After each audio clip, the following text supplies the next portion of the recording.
Good evening, night wanderer. You've tuned in at an hour when the world is quieter, though not silent. Silence is never truly empty, is it? It breathes, it waits, and sometimes it listens back. Tonight, I'll be your voice in the dark, guiding you through stories that stretch like shadows across the floorboards of your mind. Stories of lullabies that don't belong to the singer, of footsteps that stop where they shouldn't, of mirrors that remember more than they reflect. These are not tales of gore, nor screams in the street. They are slower, older, the kind of hauntings that live between breaths and linger long after the light goes out. So settle in, rest your head, let the weight of the hour press gently against your chest.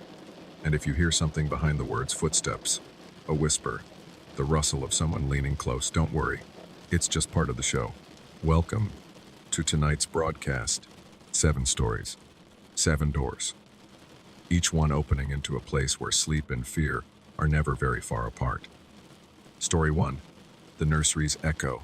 The first thing Clara noticed after her son was born was how silence itself had changed. It was no longer a relief. Silence became a weight, an expectation, a fragile moment that might collapse at the faintest stir from the crib. Even when the house lay still, windows shut against the night, her husband breathing slow beside her, Clara felt that silence pressing against her, reminding her it would not last. That was why she bought the monitor. Not the expensive kind, just a small white plastic camera for the nursery and a receiver she kept on her nightstand. She told herself it would give her back a little peace, let her rest while knowing her child was safe. And for the first week, it worked. The quiet was never truly empty anymore. There was always the soft hiss of static from the monitor, the tiny square of light showing her son's chest rising and falling. She found herself watching the glow as if it were a candle burning away the darkness. It was past midnight the first time she heard it. She sat up in bed. At first, it sounded like the murmur of a nearby radio, some neighbor's signal bleeding into the frequency. But then the sound shaped itself. Words, not words, but something gentler melody. A lullaby. Clara froze. The voice was unmistakably feminine, low and breathy, sunk straight into the microphone. Each note seemed almost careful, deliberate, as though whoever was singing wanted the baby to sleep soundly. But it wasn't her, and it wasn't anyone she knew. She leaned closer to the monitor, heart knocking against her ribs. On the small glowing screen, her son slept, tiny fists curled beside his head, chest rising evenly. The crib was empty except for him. No shadows moved. No figure leaned over the rail. Just her child and the song. She considered waking her husband, but the thought of explaining it out loud felt dangerous. To put words to it might invite it deeper into the house. So she stayed still, gripping the monitor, listening as the tune repeated itself again and again. Soft but wrong, like a music box wound, just a fraction too slow. The longer she listened, the more she realized the voice wasn't drifting through static. It wasn't faint or far. It was close, too close. Lips brushing the microphone, breath carrying across the frequency as though meant not for the baby at all, but for her. Her mouth was dry. She whispered under her breath, "It's nothing, just interference, just static." The lullaby went on a little longer. Then, as suddenly as it had begun, it unraveled into silence. Clara sat back, every nerve in her body tight. Her baby shifted in the crib, sighed once, and continued to sleep. On the nightstand, the monitor's little green light flickered as if nothing had happened. She lay down slowly, telling herself she had imagined it, that her exhaustion was twisting sound into something else. But even as she closed her eyes, the tune replayed itself inside her head, each note sharp with memory. She could feel it in her chest, as if the song had been placed there deliberately. The house felt different now, not merely quiet, but attentive. The next night, Clara left the monitor on again. She almost considered turning it off, telling herself she didn't really need it. She could sleep without the glowing screen by her side, could trust that the house was quiet, that her son would stir if he needed her. But when she tried, she felt the weight of the silence again, and she caved. The monitor hummed to life, the screen glowing faintly in the dark. Her husband had fallen asleep quickly, the slow rhythm of his breathing filling the bedroom. Clara, though, lay awake, her eyes fixed on the monitor. The soft static hissed, steady as breathing. The little square of light showed the crib again, unchanged, her son wrapped in blankets. For almost an hour, Nothing moved but the tiny rise and fall of his chest. Then, just when Clara thought she was being foolish, it happened again. The static shivered, breaking apart like thin ice. Something slid beneath it. A sound. A voice. The lullaby returned. Her pulse leapt immediately. This time it came clearer, slower, as though whoever was singing wanted her to understand every syllable. The words were indistinct, a language not quite her own, but the melody bent around them, holding them in place. The notes trembled, off-key, yet too intimate to dismiss. Clara gripped the monitor so tightly her knuckles whitened. She told herself again it was just interference, a neighbor's signal. But there were no neighbors close enough to pick up, and no one she knew sang like that. The sound was too sharp, too near. Each breath between notes brushed her ears, as though someone stood just beyond the walls. Her son stirred in the crib. He did not cry, did not wake. His tiny body shifted. His hand opened and closed once, and then he settled again. The song bent lower, quieter, as though responding to him. Clara whispered her husband's name, almost a plea, but when he only shifted and sighed, she let it drop. Some instinct inside her told her that dragging him into this would not help, that whatever this was, it wanted her attention, hers alone. The lullaby slowed, unraveling again into fragments of sound.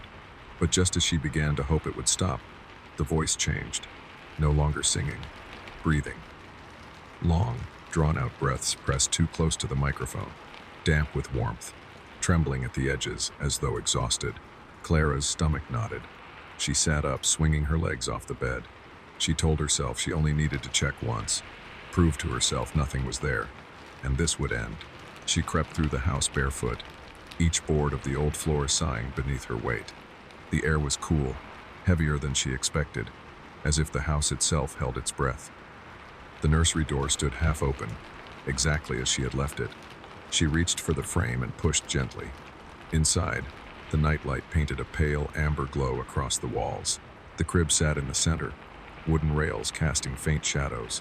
Her son lay undisturbed, his breathing soft, face turned to the side. Nothing else. The song had stopped the moment she touched the door. She stepped inside, holding her breath, every sense sharpened. The room was still.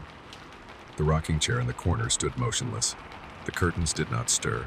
She moved to the crib and leaned down, brushing her hand across the child's cheek. Warm, peaceful. He sighed, his eyelids twitching as he dreamed. Clara let out a trembling breath of relief. She turned, scanning the corners of the nursery, waiting for something, anything, to move. But the silence pressed in again, unbroken, heavier than before. She lingered a moment longer before retreating, easing the door shut behind her. Back in the bedroom, she sat on the edge of the bed, staring at the monitor.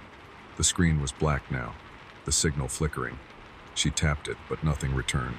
Just a faint pop, like a breath against the microphone. Then, in the dark, as she leaned closer to listen, she heard it one single exhale drawn out, almost relieved. A sigh, close enough to touch. Esquin Puecle. She snapped the monitor off and sat rigid in the dark. Her husband stirred, mumbling in his sleep, unaware of the tension that filled the room. Clara lay back down, eyes wide, heart racing. It had stopped again, for now, but she knew, with a certainty that churned in her gut, that it would come back, and next time, she would not be able to ignore it. Clara avoided looking at the monitor the following evening, but that choice felt impossible. It sat on her nightstand like a single glowing eye, always open, always waiting. Turning it off was worse than leaving it on. The silence that followed was too absolute, too heavy. At least when the monitor hummed, she could tell herself the world was still moving. Her husband had returned to work that morning and came home late, collapsing into bed exhausted. He asked how she was holding up, if the baby had been fussy, and Clara smiled, nodded, lied. She wanted to tell him, but every time the words rose in her throat, she felt the same hesitation. Saying it aloud would anchor it in reality, so she stayed quiet, letting him sleep, keeping her fear to herself. At 1 a.m, the song began again. There was no build-up this time, no hesitation. The static broke apart, and the lullaby seeped through like water through a crack. The same melody, the same soft, breathy voice pressing too close to the microphone. The tune lingered on certain notes, bending them, like someone savoring the taste of a word before letting it go. Clara's skin crawled. She sat up, pulling the monitor into her lap. On the screen, her son lay still. His chest rose and fell. His hands twitched in his sleep. Nothing else moved, but the voice did not match the stillness. She leaned closer, straining to hear the words. They weren't clear, not in any language she recognized, but the sounds carried intention. Shapes of syllables twisted around each other, forming something too deliberate to be nonsense.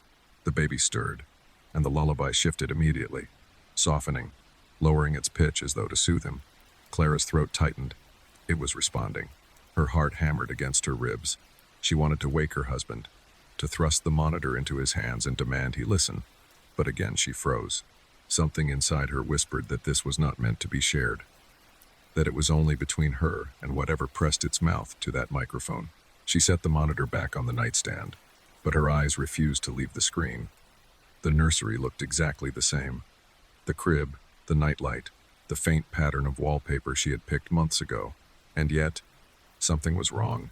At first, she thought it was her imagination, some trick of exhaustion, but the longer she stared, the more certain she became. The angle of the crib was wrong. She knew the camera's placement by heart. It sat on the far corner shelf, angled down at the crib. Yet tonight, the view seemed shifted, higher, tilted slightly. The crib looked closer. Her breath caught. She reached forward, adjusting the receiver, but the image remained the same. The angle was off, as though the camera itself had moved, or as though something else were holding it. Clara whispered aloud without meaning to. No, that's not right. The lullaby faltered, stuttered, and then resumed, as if it had heard her. She stared harder, searching the edges of the frame for movement. Nothing. Just the crib, the baby, the shadows stretching quietly across the floor. But the angle was undeniable. She gripped the monitor tighter, her palms slick with sweat. Her mind raced for an explanation. Maybe she had bumped the camera earlier. Maybe her husband had adjusted it.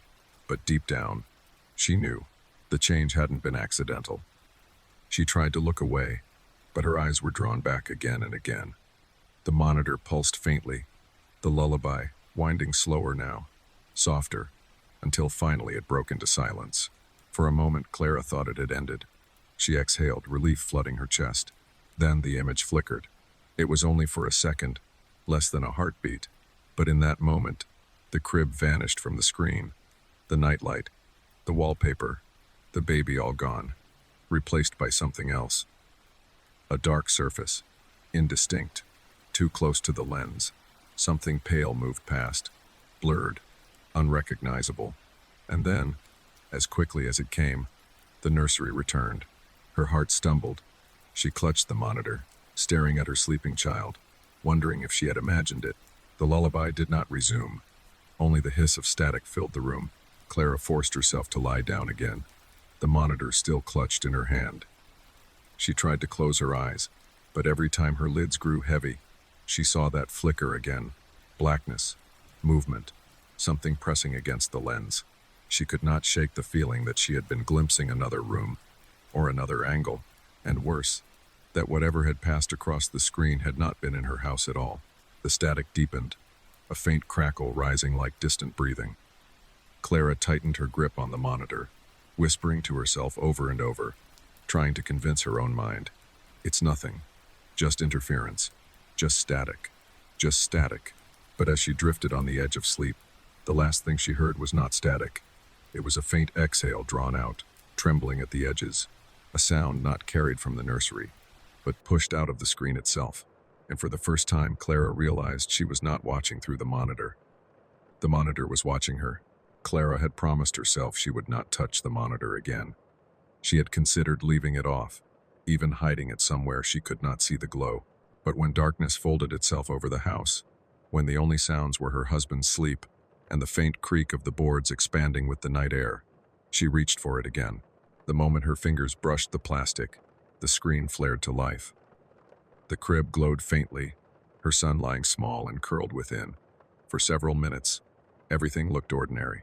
The hum of static settled into a background rhythm, steady enough to trick her into thinking nothing strange had ever happened. Then the image froze. The baby's chest stopped moving on the screen. though she could still hear him sigh softly from across the hallway. Clara's pulse spiked. She tapped the receiver, but the image would not shift. The crib on the display remained still, unmoving, as though she were staring at a photograph instead of a live feed. The lullaby began again, drifting through the static, faint and deliberate. This time the melody was slower, stretched, as though sung through teeth barely parted. Clara's stomach tightened. She leaned closer, unable to look away from the frozen screen. Her son's body remained still, chest unmoving. Yet from down the hall she could hear his breathing, fragile and real. She whispered aloud, "This isn't right." Though her husband slept soundly beside her, the monitor crackled in response. The lullaby halted for a beat, then resumed, louder, closer. Her knuckles whitened against the plastic. Every instinct screamed at her to throw the device away, to bury it beneath blankets, to pretend none of this had ever begun. Instead, she stood. The house groaned beneath her feet as she crossed the hallway. She left the monitor glowing on the nightstand, the lullaby bleeding into the bedroom even as she stepped away. Each board of the floor seemed to resist her, creaking louder than it should, as if warning her to turn back. The nursery door waited at the end of the hall, cracked open just an inch, the same as before. Pale light bled from within, steady, soft, deceptively safe. She hesitated at the threshold, heart pounding in her throat, and pushed it wider. The crib stood exactly where it should, the baby curled inside, cheeks flushed with warmth, breathing easy. The rocking chair in the corner was motionless. The curtains hung still. Nothing stirred, and yet she felt it. The air was heavier, thicker, as though the room itself were crowded though no one else was there. She stepped inside. The moment she crossed the threshold, the lullaby stopped.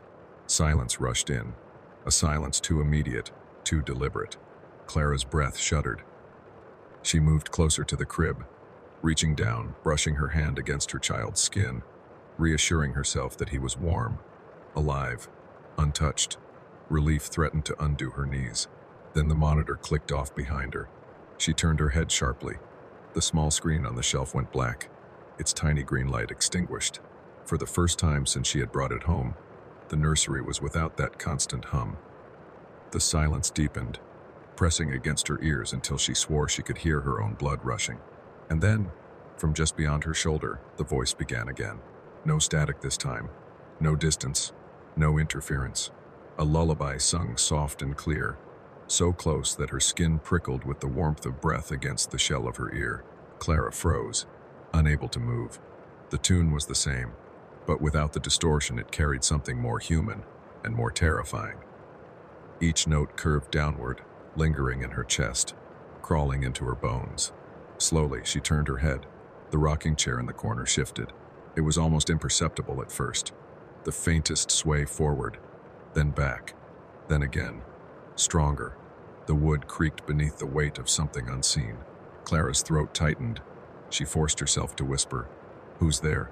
though every part of her regretted the words the moment they left her mouth. The lullaby stopped. Silence. Then the chair moved again, a long, deliberate rock forward. For the first time, Clara saw it. The shadow bending away from the chair was wrong. It stretched too far, too tall, reaching toward the crib though nothing visible cast it. Her legs threatened to give out. She scooped her son from the crib, holding him against her chest, his warmth the only thing keeping her anchored. His tiny body stirred, whimpering softly, though he did not wake. The black screen on the shelf flickered once, faint light blooming, and in that half-second Clara saw something. Not the crib, not the nursery. The monitor displayed her own back, her silhouette bent over the crib, holding her child. Behind her, in the frame, a figure leaned close, indistinct, pale, its mouth pressed almost against her ear. The image cut to black again. Clara spun around. Nothing. Only the rocking chair swaying gently, wood groaning, then stillness once more. Her heart raced so violently she thought it might tear itself free. She clutched her son tighter, stumbling backward toward the door. She wanted to scream for her husband, to call his name, but her voice caught in her throat, strangled by fear. She reached the hall at last, pulling the nursery door shut behind her with shaking hands. The latch clicked softly, and she pressed her back against it, every muscle trembling. Her child stirred again, nuzzling against her, breathing soft and steady. For a long moment, she stood frozen in the dark, listening. Nothing followed, only silence. But she knew it wasn't gone. She knew the voice, the breath, the figure leaning close, whatever it was, had only retreated for now. And when it returned, it would not stay hidden behind static and shadows. It was already in the room with her. Clara did not sleep. She lay in bed with her son cradled against her chest, blankets pulled high, eyes wide open in the dark. Her husband slept beside her, oblivious, his face slack and peaceful. She envied that peace, envied the deep, dreamless rhythm of it. Her own mind was a tangle of static and song, each note of that lullaby still echoing, as if her bones remembered what her ears wanted to forget.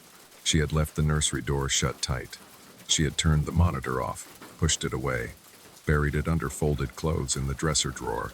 But still, she could feel it. The weight of attention pressing against her skin, the sense that silence had become a shape. Bending closer, listening, her son stirred in her arms, soft whimpers slipping from his lips.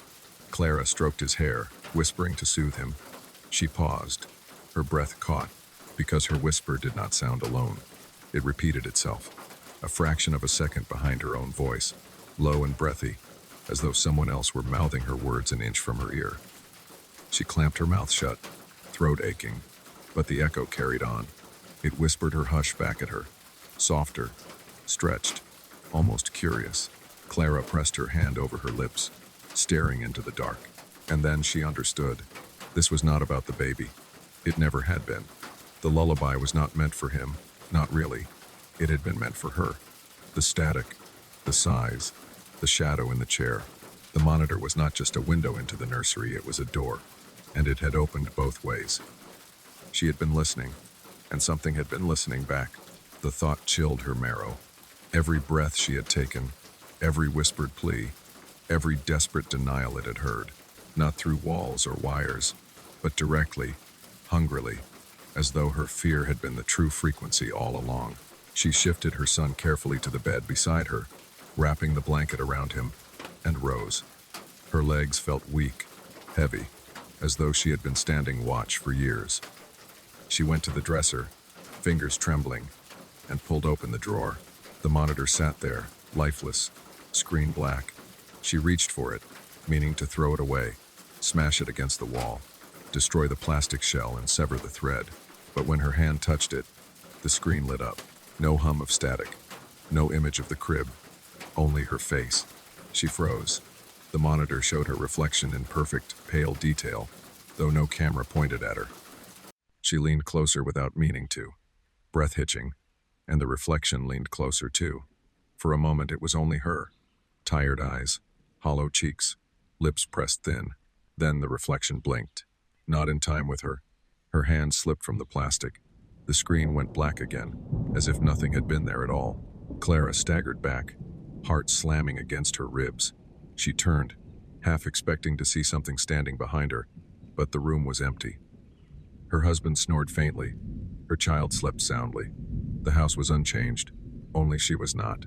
Because she could feel it now, woven into her breath, her heartbeat, the rhythm of her thoughts. Not outside her, not behind the monitor, inside. Listening, waiting. The silence thickened, pressing harder, as though demanding something from her. She realized with a start that she wanted to speak, that her lips itched to form words, to offer something into that heavy air. She opened her mouth. Nothing came, but the answer did. A sigh, soft, long, relieved, brushing the inside of her skull. She staggered, clutching her temples. Her knees buckled, but she did not fall. She sat on the edge of the bed, trembling, staring at the tiny sleeping form of her son. The truth came to her then, cold and certain. She would never be alone again. The monitor was silent. The house was silent. But silence no longer meant peace. Silence meant listening. And she could feel it listening now, breathing through her, humming faintly beneath her pulse. Clara lay down beside her son, eyes open, staring into the dark. She tried not to speak, not to move, not to think, but still, she felt the shape of her thoughts bending, stretching, answered by a rhythm just behind her own. And in the edge of her mind, like a lullaby sung too close, came a promise. It would sing again, Not for the child. For her. For as long as she listened. Story 2. The air beneath the floorboards. The room was never quiet. Old houses never are. The walls shift when the air cools. The windows rattle against their frames, and the floorboards groan as though they remember every footstep that has ever pressed against them. For weeks, Daniel had convinced himself that the sounds were harmless. He was renting the upstairs bedroom of a house that had been standing since before the war. Creaks and sighs came with age. But it was the scratching that unsettled him. At first it came faintly, drifting into his sleep like the brush of branches against glass. He told himself it was mice. The landlord had warned him that the house had its share of pests, and Daniel had accepted that old wood always carried more life than you wanted to imagine. But each night the sound seemed to return, always in the same place, always beneath his bed. He would lie still in the dark, listening. Scritch, scritch, pause. Scritch, scritch, scritch. Never constant, never loud, but always there. He bought traps, set them along the walls, even sprinkled flour near the skirting to catch footprints. Nothing. In the morning the flour lay undisturbed, the traps untouched. Yet at night, when the lamps dimmed and silence folded across the street outside, the sound returned. Daniel pressed his ear against the pillow one night, listening harder. The scratching seemed closer than before, not under the bed exactly, but beneath it, below the boards themselves, where nothing should have been. It had rhythm, too deliberate for an animal. Sometimes it scraped in patterns, long then short, soft then sharp. He told himself it was his imagination, the tired brain twisting random sounds into something meaningful. But as the nights dragged on, the patterns grew clearer, and that was when the fear began to take hold. He tried to rationalize, even laughed at himself in the daylight. But each night, when the lamps were off and the only illumination came from the faint streetlight leaking through the curtain, Daniel lay stiff beneath the sheets, waiting. The scratching always came, and when it stopped, the silence that followed was worse. He lay there now, heart thudding, eyes fixed on the ceiling, though he could feel the presence below. Every nerve in his body strained for the sound. The small, brittle scrape against wood. There it was. Scritch, scritch, pausa, scritch, scritch, scritch. Daniel swallowed hard, pulling the blanket up to his chin. He wanted to move, to get out of bed, to stamp on the floor until the sound fled. But something in the rhythm made him hesitate.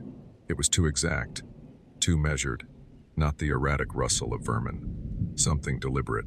He closed his eyes, whispering to himself that it was nothing. Just mice, restless, gnawing, shifting. But the reassurance felt thin. The house seemed to be holding its breath around him, every creak of timber magnified. Every second stretched too long. The scratching paused. Silence again. Daniel's ears rang with it. He lay rigid, waiting, knowing the sound would return. When it did, the rhythm was different. 3 slow taps, 3 quick ones. Tap, tap, tap, tap, tap, tap. His pulse lurched. That was no animal. That was a pattern, a signal. Daniel's breath came shallow, almost audible in the still room. He bit his lip to keep from gasping, as though the sound beneath the floor might be listening for him. Tap, tap, tap, tap, tap, tap. He could feel the vibration now, faint through the mattress, rising into his bones. It was beneath him, directly beneath him. He wanted to leap from the bed, to throw open the curtains, to flood the room with light. Instead, he lay paralyzed, caught between dread and disbelief. His mind raced for explanations, pipes, settling beams, the echo of something mechanical, but none of them fit. The sound was too precise, too human, and still, he did not move. The tapping stopped. The silence this time was suffocating, thicker than before, as though the house itself were listening with him. Daniel's eyes darted to the crack along the edge of the floorboard near the bed frame. It was no wider than the width of a coin, but as he stared at it, his skin prickled. For the first time, he imagined something looking back. He pulled the blanket tighter around himself, the air suddenly heavy, damp, as though it had seeped from that narrow gap in the floor. And then, just as he tried to calm himself, a warmth stirred the hairs on his arm. A draft, no breath, rising faintly through the boards, carrying with it a smell of dust and something else. Something wet. Daniel pressed his fist to his mouth to stop the cry rising in his throat. His eyes blurred with terror as he realized the truth. Whatever was beneath the floorboards was not only scratching, it was breathing. Daniel lay in the dark, eyes wide open, chest tight with the effort of holding his breath. He had heard mice before, even rats in old buildings. The restless scamper of claws against wood, the hollow knock of them slipping between walls. But this was different. This was not the scattered chaos of animals. This was something calculated.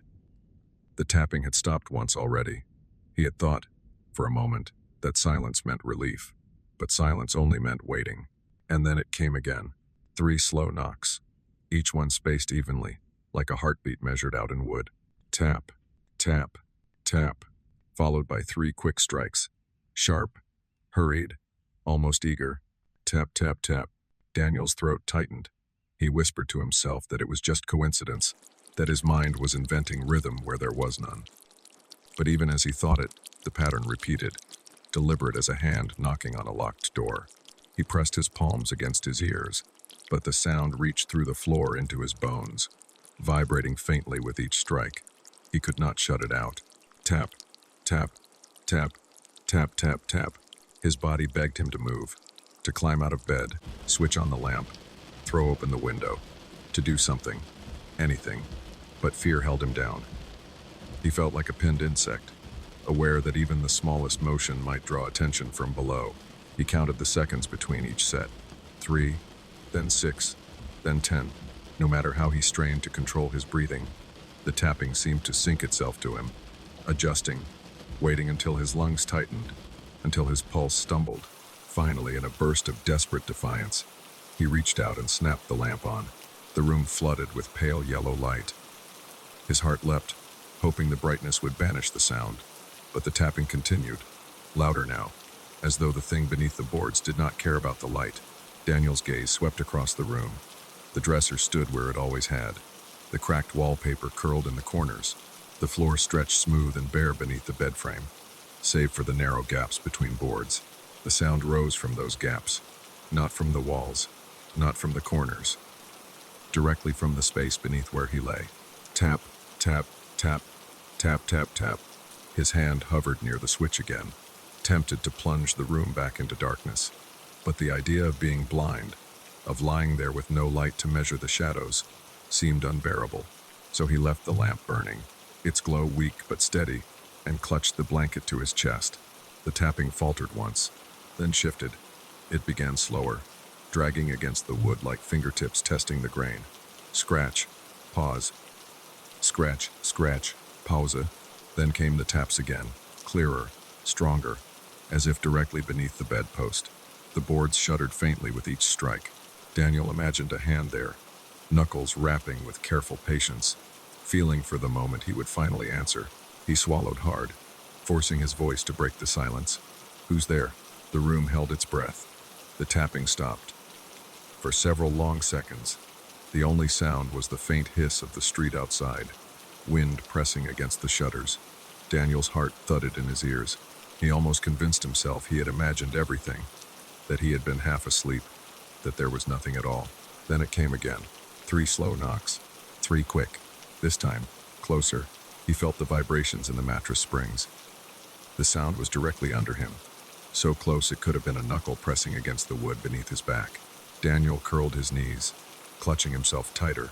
He wanted to scream, to pound the floor and demand it stop. But fear sealed his throat. The warmth from earlier lingered in the air, faint but undeniable, like breath rising through the gaps. He stared at the narrow crack by the bed frame, expecting to see an eye staring back, a sliver of skin pressed against the wood. The thought rooted him to the mattress. He could not bring himself to climb out of bed, to put his feet on the floor. To do so would mean placing himself within reach of that gap. So he stayed where he was, light burning, body rigid, while the tapping went on and on. Tap, tap, tap, tap, tap, tap. Relentless, patient, a rhythm meant for him alone. And though Daniel tried to tell himself otherwise, deep down he knew it. Nothing trapped in the boards of an old house would ever knock like that. This was not an animal. It was someone. The tapping had gone on for so long that Daniel almost believed it would never stop. He had lain there rigid, every muscle stiff with terror, as the pattern repeated again and again beneath him. 3 slow, 3 quick, a patient code, etched into the wood, carrying something that wanted to be understood. And then, without warning, it ceased. The silence that followed felt unnatural, too sudden, as if the house itself had been holding the sound back and finally let it go. Daniel's ears strained, begging for the familiar noise to return, but nothing came. Only the faint hiss of the lamp's filament, the distant sigh of wind outside. Relief flickered in him, small and fragile. Perhaps it was over. Perhaps the presence, whatever it was, had retreated back into the dark corners where old houses kept their secrets. He loosened his grip on the blanket, his breath trembling as it escaped his chest. That was when he felt it. A draft. Not cold like the winter air pressing against the windows. Warm, damp, rising steadily from between the cracks in the floorboards, curling against his skin as though exhaled by lungs far too close. He froze. The air smelled faintly of dust, but beneath that, something else moist, almost sour. The scent of a cellar left sealed too long. His stomach twisted. This was not the stillness of old wood. This was breath, human breath, forced through a narrow space, slipping upward to find him. Daniel's heart thudded violently. He forced his eyes down toward the floor. The crack near the bed frame looked the same, narrow as ever, but the draft came from there. It brushed his cheek like fingers. He jerked his head away, pressing back into the mattress. Another breath rose, heavier this time. Drawn out, wet. The boards quivered faintly with it. Daniel's throat tightened as though the air itself had crawled inside him. He wanted to scream, but terror pinned his voice. He covered his mouth with his hand, trembling. The sound of the exhale carried into the room, low and intimate, as if someone lay just beneath him, their lips pressed to the gap in the wood. He whispered in his head, not daring to speak aloud. This can't be real. It can't be real. But then it came again, louder. The breathing was uneven, labored, like something straining to push itself closer. With each exhale, warmth brushed his arm, his face, dampening his skin. The sensation grew so strong that he could no longer pretend it was only a draft. He could feel the rhythm of lungs pressing through the floor, matching his own faltering breath. Daniel's gaze darted back to the crack. He swore, for a moment, he saw movement there. A subtle shifting of darkness, as if something had drawn closer to the boards, pressing against them, straining to glimpse him in return. He clutched the blanket tighter, pulling it to his chin, and whispered hoarsely, "Stop. Please, stop." The breathing paused. For 3 heartbeats there was silence, thick and absolute. Daniel's pulse roared in his ears. Then the exhale returned, closer than ever. It came in a rush, wet and guttural, bursting through the gap so forcefully that he swore he felt the boards flex beneath him. He scrambled backward on the bed, pressing himself against the headboard. His eyes stayed fixed on the crack in the floor, terrified that at any second, fingers might slip through, or an eye might peer upward. The lamp flickered once, its light trembling across the walls. Shadows shivered with it, stretching longer, thinner, as if pulled by unseen hands. The house seemed to lean in around him, listening with him, breathing with him. Daniel bit down hard on his lip, tears stinging his eyes. He told himself over and over it was impossible. There was no space beneath the floorboards, no crawl space, no room for anything to lie there. But the air told him otherwise. The breaths told him otherwise. And then came the sound that shattered what little resolve he had left. Not a breath this time. A voice, rasping, hoarse, crawling through the crack with the damp air, wrapping around him like smoke. 2 words, stretched long, whispered against the grain of the wood. "I see." Daniel's stomach dropped, every vein iced with terror. He pressed his hands over his ears, but the whisper clung inside his head, repeating itself in silence. "You see? You." The last word lingered, dragged out in a guttural sigh, until the room itself seemed to echo it back. Daniel pressed himself deeper into the headboard, body shaking, unable to breathe. He wanted to run, but to place his feet on those boards meant stepping above the very mouth that exhaled them. So he stayed frozen, light flickering, air thick with breath not his own, while beneath him something waited, whispering, patient, alive. Daniel could no longer stay in the bed. He had spent hours pinned against the headboard, paralyzed by the steady breath rising through the boards. the whisper that still lingered like smoke in the air. Every muscle screamed at him to move, yet terror bound him. To remain in place felt impossible. To climb down felt worse. But the choice was no longer his. The lamp sputtered again, its yellow light dimming, swelling, dimming once more. Shadows stretched across the floor like dark hands reaching. The whisper returned. Not words this time, but sound and inhalation, slow and cavernous, as though the thing beneath him was filling its lungs with him. Something shifted. The boards quivered under his feet. Not much, just enough for him to feel the weight of movement. Daniel slid to the edge of the mattress, bare toes hovering above the floor. His breath caught. He could feel the warmth rising still, brushing his skin. The thought of placing his foot there, on that wood, above that breath, nearly unraveled him. Yet he knew he couldn't stay. His mind couldn't withstand another second of stillness. With a sharp inhale, he lowered his foot. The board groaned beneath his weight. The breathing stopped. Daniel froze, heart pounding so violently he thought the thing beneath would hear it. His other foot touched down. The warmth was stronger now, rising directly beneath him. He imagined a mouth pressed against the wood, lips parted, waiting. He forced himself to step forward. Each movement was deliberate, his body trembling, his hand reaching for the lamp as though its weak glow could shield him. The floor moaned with each shift of his weight. He crouched, lowering himself closer to the crack, his eyes fixed on the sliver of darkness between the boards, expecting dreading an eye to blink back at him. He hesitated, chest tight, then whispered hoarsely, "Who are you?" For a long moment, silence pressed back. Then, faint, the wood vibrated beneath his knees. 3 slow taps, 3 quick. Daniel's stomach twisted.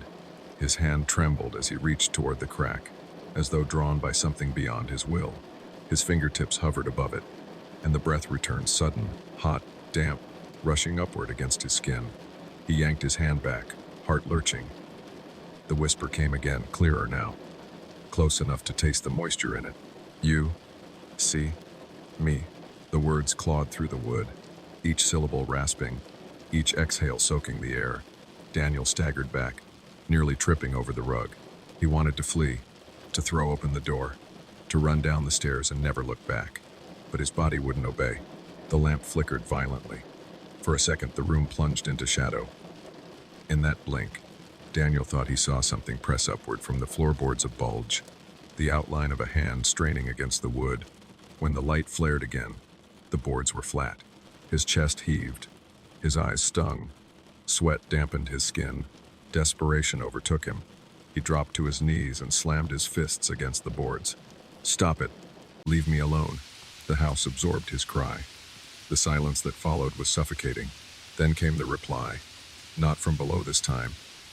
From behind him, a breath, warm against the back of his neck.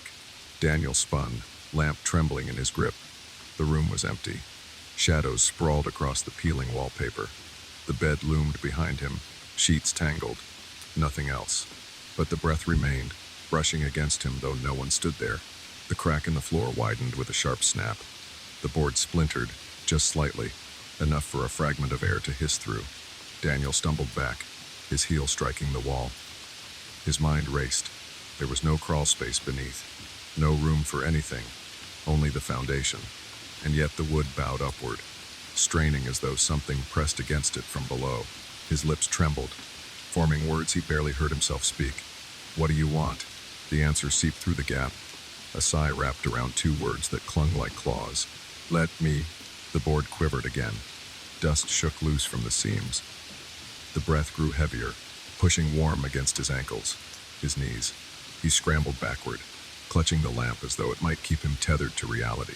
The whisper stretched, guttural, final. "Out."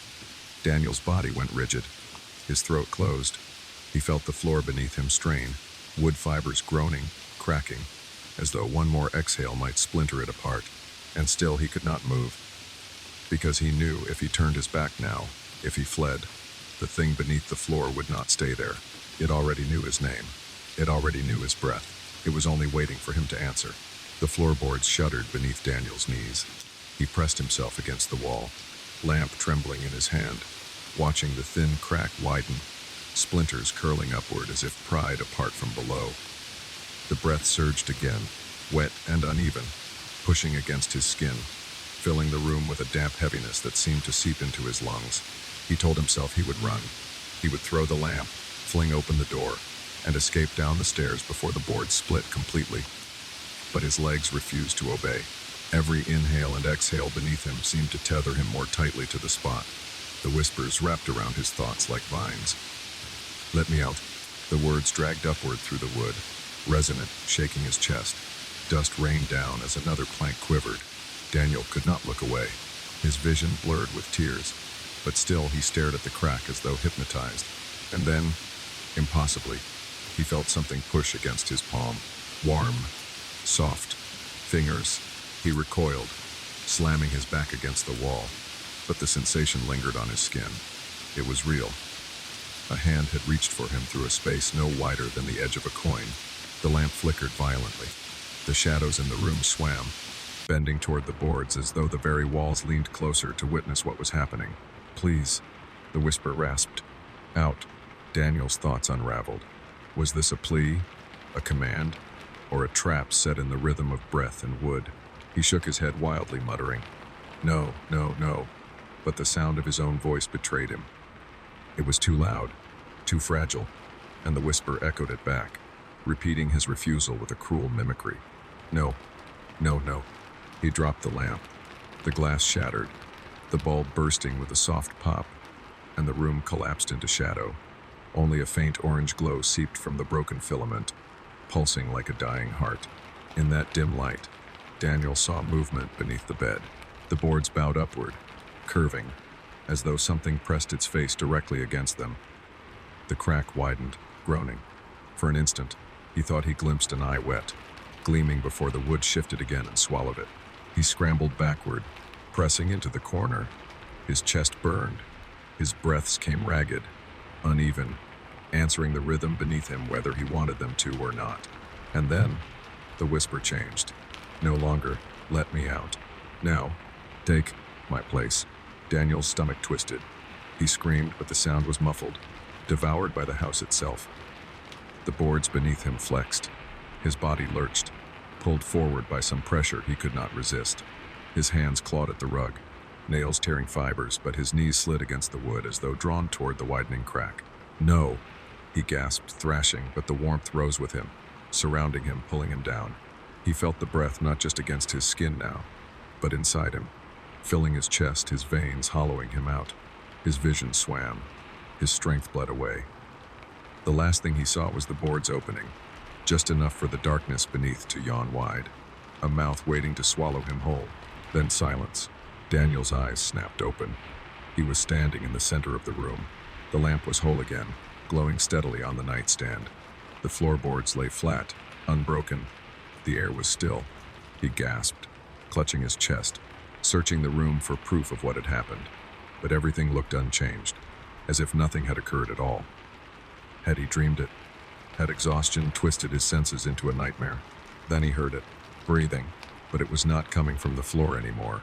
It was coming from above, from his own throat, a wet, guttural exhale that did not sound like his.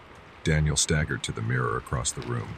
His reflection stared back pale, wild-eyed, but as he leaned closer, the reflection did not move in time with him. It inhaled as he exhaled. It blinked when his eyes did not. And from the floor, faint but unmistakable, came pounding. 3 slow, 3 quick. His heart seized. The sound was muffled, distant, as though trapped far beneath the boards. He dropped to his knees, pressing his ear to the wood. The rhythm repeated, desperate, insistent. Tap, tap, tap, tap, tap, tap. A voice followed, muffled but clear. "Let me out." Daniel staggered back, eyes wide, mouth dry. His reflection in the mirror smiled faintly, lips parting on a sigh that belonged to someone else. The boards beneath him rattled once, then fell silent. The house settled around him, still and patient, as though nothing had changed. And Daniel realized with a hollow certainty, he did not know whether the thing beneath the floor had escaped into him, or whether he had been pulled beneath, replaced by the one who now wore his skin. Story 3. The concierge's rule. The first thing David noticed about the hotel was its silence. It was the kind of silence that came from age, Not vacancy, the heavy quiet of walls that had soaked up too many voices and decided never to give them back. The lobby stretched high and narrow, its chandeliers dull with dust, its marble floor gleaming faintly beneath the weight of time.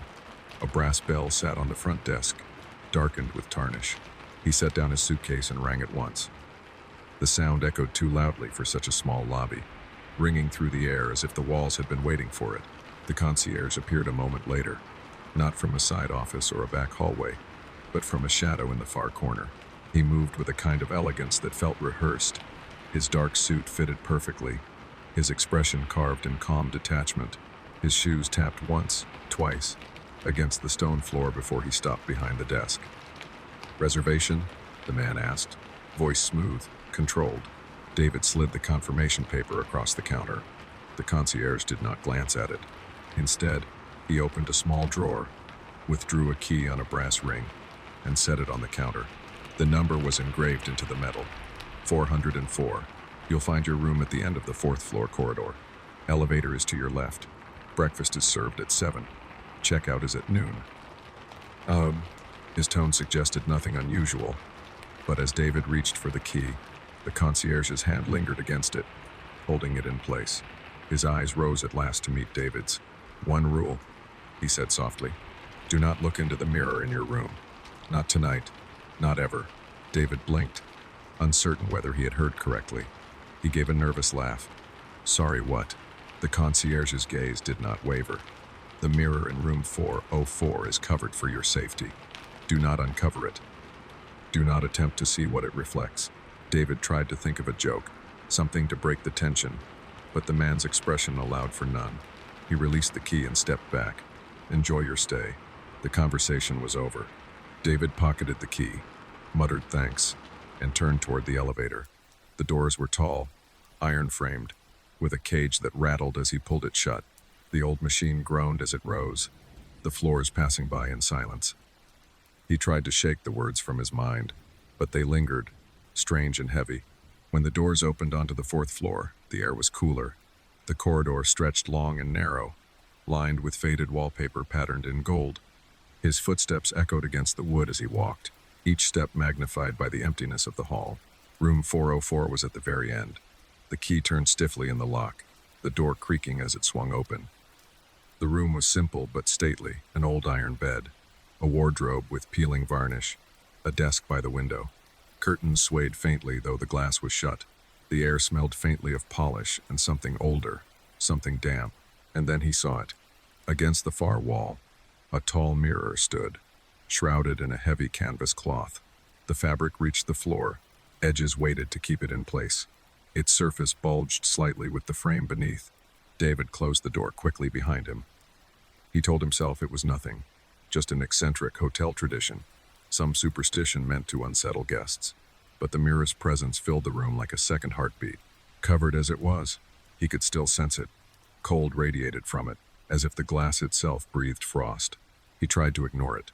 He unpacked his bag, placed his toiletries on the desk, stretched out on the bed. The mattress sagged beneath him, springs groaning. He turned on the lamp, read a few pages of his book, and told himself he was being foolish. But every time he lifted his eyes, they drifted back to that canvas-draped shape in the corner. The silence of the hotel pressed down on him, thick and deliberate. Outside, the city's noise felt impossibly far away, as though the building had been sealed off from the world. Only the faint rustle of the canvas cloth reminded him that time was moving at all. He rolled onto his side, facing away from the mirror, and tried to sleep, but the cold followed him into his dreams. The first hour in the room stretched unbearably long. David had unpacked, brushed his teeth in the small tiled bathroom, and slid beneath the thin quilt of the iron bed. He switched the lamp off, letting the room sink into shadow, and told himself that he would fall asleep quickly after the long journey. But the darkness did not comfort him. The silence pressed against his ears in a way that felt unnatural. Hotels were never this quiet. In every place he had ever stayed, he had always heard something, the faint chatter of guests in the hall, the shuffle of footsteps, the thrum of plumbing in the walls. Here, there was nothing. The building seemed to withhold even the sound of its own age. No pipes groaned, no boards creaked. It was as if the hotel itself was holding its breath, waiting for him to notice. David rolled onto his side, pulling the quilt tighter, but his eyes drifted inevitably toward the shape in the corner. The mirror stood there, cloaked in heavy canvas, its outline sharp even in the dark, the fabric draped to the floor, unmoving. But he felt it, cold bleeding from beneath, as though the glass beneath was exhaling into the room. He shut his eyes. Sleep, he told himself. Ignore it. But his body refused to relax. Every shift of his muscles seemed to echo in the silence, every breath too loud. When he opened his eyes again, minutes later, the canvas was different. It was subtle, almost imperceptible, but it hung differently now.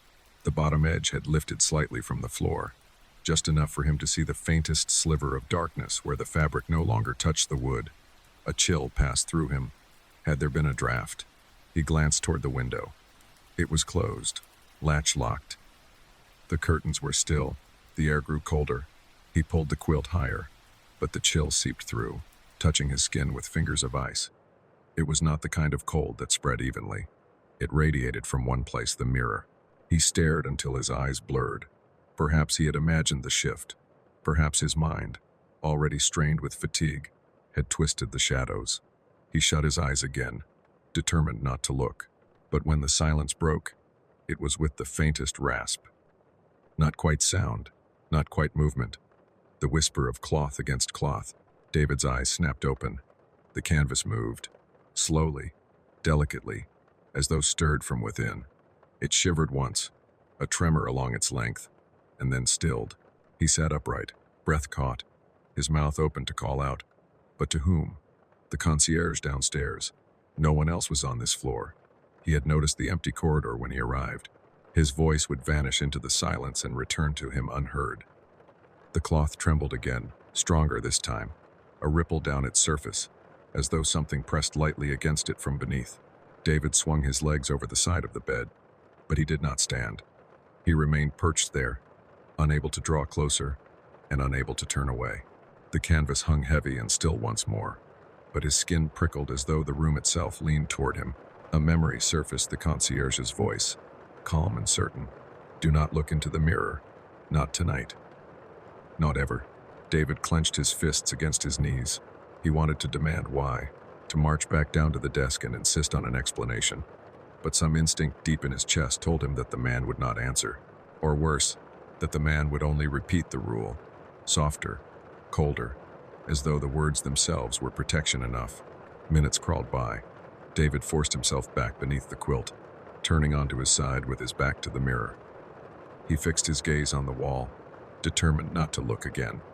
He slowed his breathing, pretending to sleep, telling himself over and over that nothing was wrong. But sleep did not come, because with every breath he took, the air that entered his lungs was colder, thinner, as though passing through frost. His skin prickled beneath the blanket. He felt watched, though the only eyes in the room should have been his own. He squeezed his eyes shut tighter. Perhaps he could wait the night out, force his body into unconsciousness, let morning burn away whatever strangeness lingered. But then came the sound. Not loud, not sharp. The faintest sigh, muffled, as though it had passed through fabric. The canvas shifted once more. David rolled onto his back despite himself, his eyes locked on the mirror across the room. The cloth covering it swayed ever so slightly, though the air was still. The bottom edge lifted again, higher this time, enough that a corner of the mirror's frame gleamed faintly in the dark. A deeper chill filled the room. David sat upright, chest tight, hands gripping the edge of the quilt. He wanted to shout, to command it to stop, but fear sealed his throat. The fabric stilled again, hanging heavy and lifeless, but the cold did not retreat. It pressed harder, seeping into his marrow. He could feel it in his teeth, his fingertips, as though the glass behind the cloth had opened like a wound into winter. His pulse thundered. His body ached with the need to act, to run, to tear the cloth free just to end the waiting. But he stayed frozen, trapped between dread and temptation. The mirror waited in silence, and David lay awake, every second stretching longer, knowing the night had only just begun. The hours bled into one another with no sense of time. David lay in the bed, eyes wide open, body tense, mind unraveling under the weight of silence and cold. The lamp was still burning faintly on the desk, its bulb dimmed to a weak glow, casting more shadow than light. The covered mirror loomed across the room like a figure that refused to move but refused even more to be ignored. Every time he thought he might close his eyes, he felt the air shift again. The faint brush of chill that seemed to come from nowhere but the canvas-covered frame. The cloth no longer hung still. It quivered from time to time, as though stirred by a draft that existed only there. David rolled onto his stomach, pressing his face into the pillow, trying to drown out the sensation. He counted backward from 100, told himself stories, imagined himself anywhere else. But the sound broke through, a whisper of fabric, the scrape of cloth against wood. His head jerked up. The canvas stirred again, slow this time, deliberate. The heavy weight of it lifted, only slightly, and then dropped back into place. David swung his legs over the edge of the bed. The clock on the nightstand ticked faintly, hands glinting in the weak light. 3 o'clock, the dead heart of night. His throat was dry. His chest felt tight, every inhale shallow. He rose to his feet anyway, his body carrying him forward against his will. Each step creaked faintly on the wooden floor, though the sound seemed swallowed by the thick air. The mirror waited at the far wall, the canvas draped heavy over it. The closer he came, the more the cold deepened, seeping into his bones until his fingers ached and his teeth pressed together to keep from chattering. He stopped just in front of it. His hand hovered inches from the cloth. The concierge's warning came back to him then, sharp and unyielding. Do not look into the mirror. Not tonight. Not ever. David clenched his fist. His voice broke in a whisper. Why not? The silence answered him. Cold, immense, absolute. He reached out and took hold of the fabric. The canvas was heavier than it looked, coarse against his skin, stiff with age. For a moment, he only held it, breathing hard, heart pounding in his chest. He thought of leaving it there, of backing away, of retreating to the bed and waiting for morning. But something else pressed against him, curiosity, yes, but deeper than that, compulsion. The same force that had kept him awake, staring at the covered glass for hours, now demanded he see what lay beneath. He tugged. The fabric shifted, sliding against the frame with a muted scrape. The air grew colder still, rushing past him in a wave that carried a faint smell of damp stone, like the breath of a cellar long sealed. The canvas fell halfway, revealing the top edge of the mirror. David's eyes fixed on it, wide, unblinking. The surface of the glass was black. Not reflective, not glossy, empty, as though he were staring into a well. His heart hammered. He pulled the cloth further. The canvas dropped another few feet, folding against itself on the floor. The mirror was almost fully uncovered now, its tall frame stretching from floor to ceiling. The glass showed nothing, no reflection of him, no reflection of the room. Only a void, blank and depthless. David's throat tightened. He leaned closer, eyes narrowing, searching for any trace of himself. Nothing. He lifted his hand, waved it slowly in front of the glass. The surface remained black. Then came the sound. Not loud, not sudden. Faint, fragile. A sob. David froze. His stomach twisted as the sound threaded through the silence. Soft crying, distant, muffled, as though it came from far behind the glass. He stumbled back a step, eyes wide. The sobbing continued, uneven and small, like the sound of a child lost in the dark. David clutched the edge of the bed frame, steadying himself. His voice trembled when he whispered, "Hello?" The crying stilled. For one moment, silence pressed in again, suffocating. Then the sobbing resumed louder this time, but warped, the sound twisting as though traveling through water. David's chest tightened. His instinct screamed to cover the mirror again, to retreat, to flee. But he could not look away. His eyes were locked on that blank surface, listening. The sobbing rose and fell, fragile but insistent, threading through the cold that now filled the room completely. His breath fogged in front of him, his hands numb with chill, and then something shifted. The sound changed. It was no longer a stranger's crying. The sobs were his, slowed down, stretched, hollowed of hope. David's stomach dropped. He staggered backward, hitting the wall. The sound of his own grief he had never felt, grief he had never lived, echoed from behind the glass. A version of himself, broken, despairing, trapped somewhere he could not see. The canvas pooled at his feet. The mirror gaped wide and black before him. The sobbing went on, each note sinking deeper into his bones. until he felt it vibrating inside his chest. David pressed his palms against his ears, but it did not stop. It was not in the room. It was in him. The sobbing would not stop. It spilled from the black surface in waves, rising and falling, bending the silence of the room until the air itself seemed to throb with grief. David pressed his palms harder against his ears, but it was useless. The sound was not outside of him anymore. It had taken root within, each sob vibrating inside his chest like a second heart. The glass before him quivered faintly, rippling as though something moved behind it. He staggered forward despite himself, pulled toward it by a compulsion he could neither name nor resist. His breath came ragged, fogging the air before his face, but the mirror gave him nothing in return. No reflection, only endless, depthless black. The sobbing changed pitch, stretching higher, louder, until it no longer sounded like grief but like pleading. He recognized the cadence, the breaks between breaths. It was his own voice, slowed and warped, yet carrying emotions he had never felt: regret, despair, loss so deep it hollowed him out from the inside. He whispered, almost against his will, "What do you want?" The sobbing cut off. Silence slammed into the room so suddenly his ears rang with it. He froze, staring at the mirror, waiting for the answer. Then the surface cracked. A thin white fissure split the black, jagged and sharp, spreading upward like lightning trapped in glass. David gasped, stumbling back, his shoulders striking the bedpost. His heart thundered.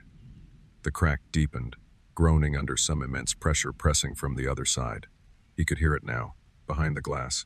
Not sobbing, breathing, heavy, close, damp.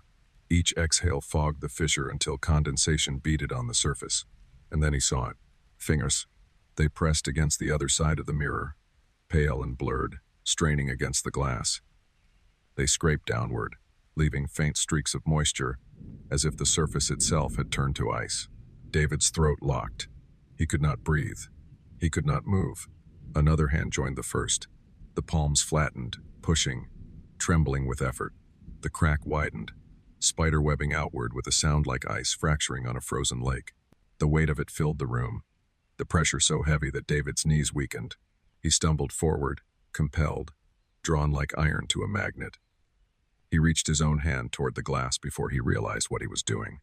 His fingertips hovered an inch away, the chill radiating so strong it burned. The hands on the other side shifted, aligning with his.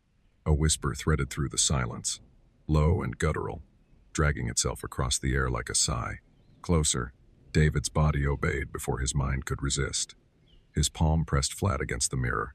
The cold seared his skin. For an instant, he felt nothing but ice. Then came the warmth, a pulse, a hand gripping his from the other side. He cried out, trying to pull back, but his skin would not detach. The surface of the glass had softened, clinging to him like tar, binding him to it. He thrashed, yanking, but the harder he pulled, the more the mirror stretched, a thin film attaching him to the hand that gripped him. His vision blurred. Behind the cracks, the darkness shifted. He glimpsed a shape, tall, thin, indistinct, its face hidden, its mouth open in silent sobs that matched his own. It leaned closer, pressing itself against the fissures until the glass bowed outward. The pressure grew unbearable. The room groaned with it. The bed creaked. The lamp buzzed.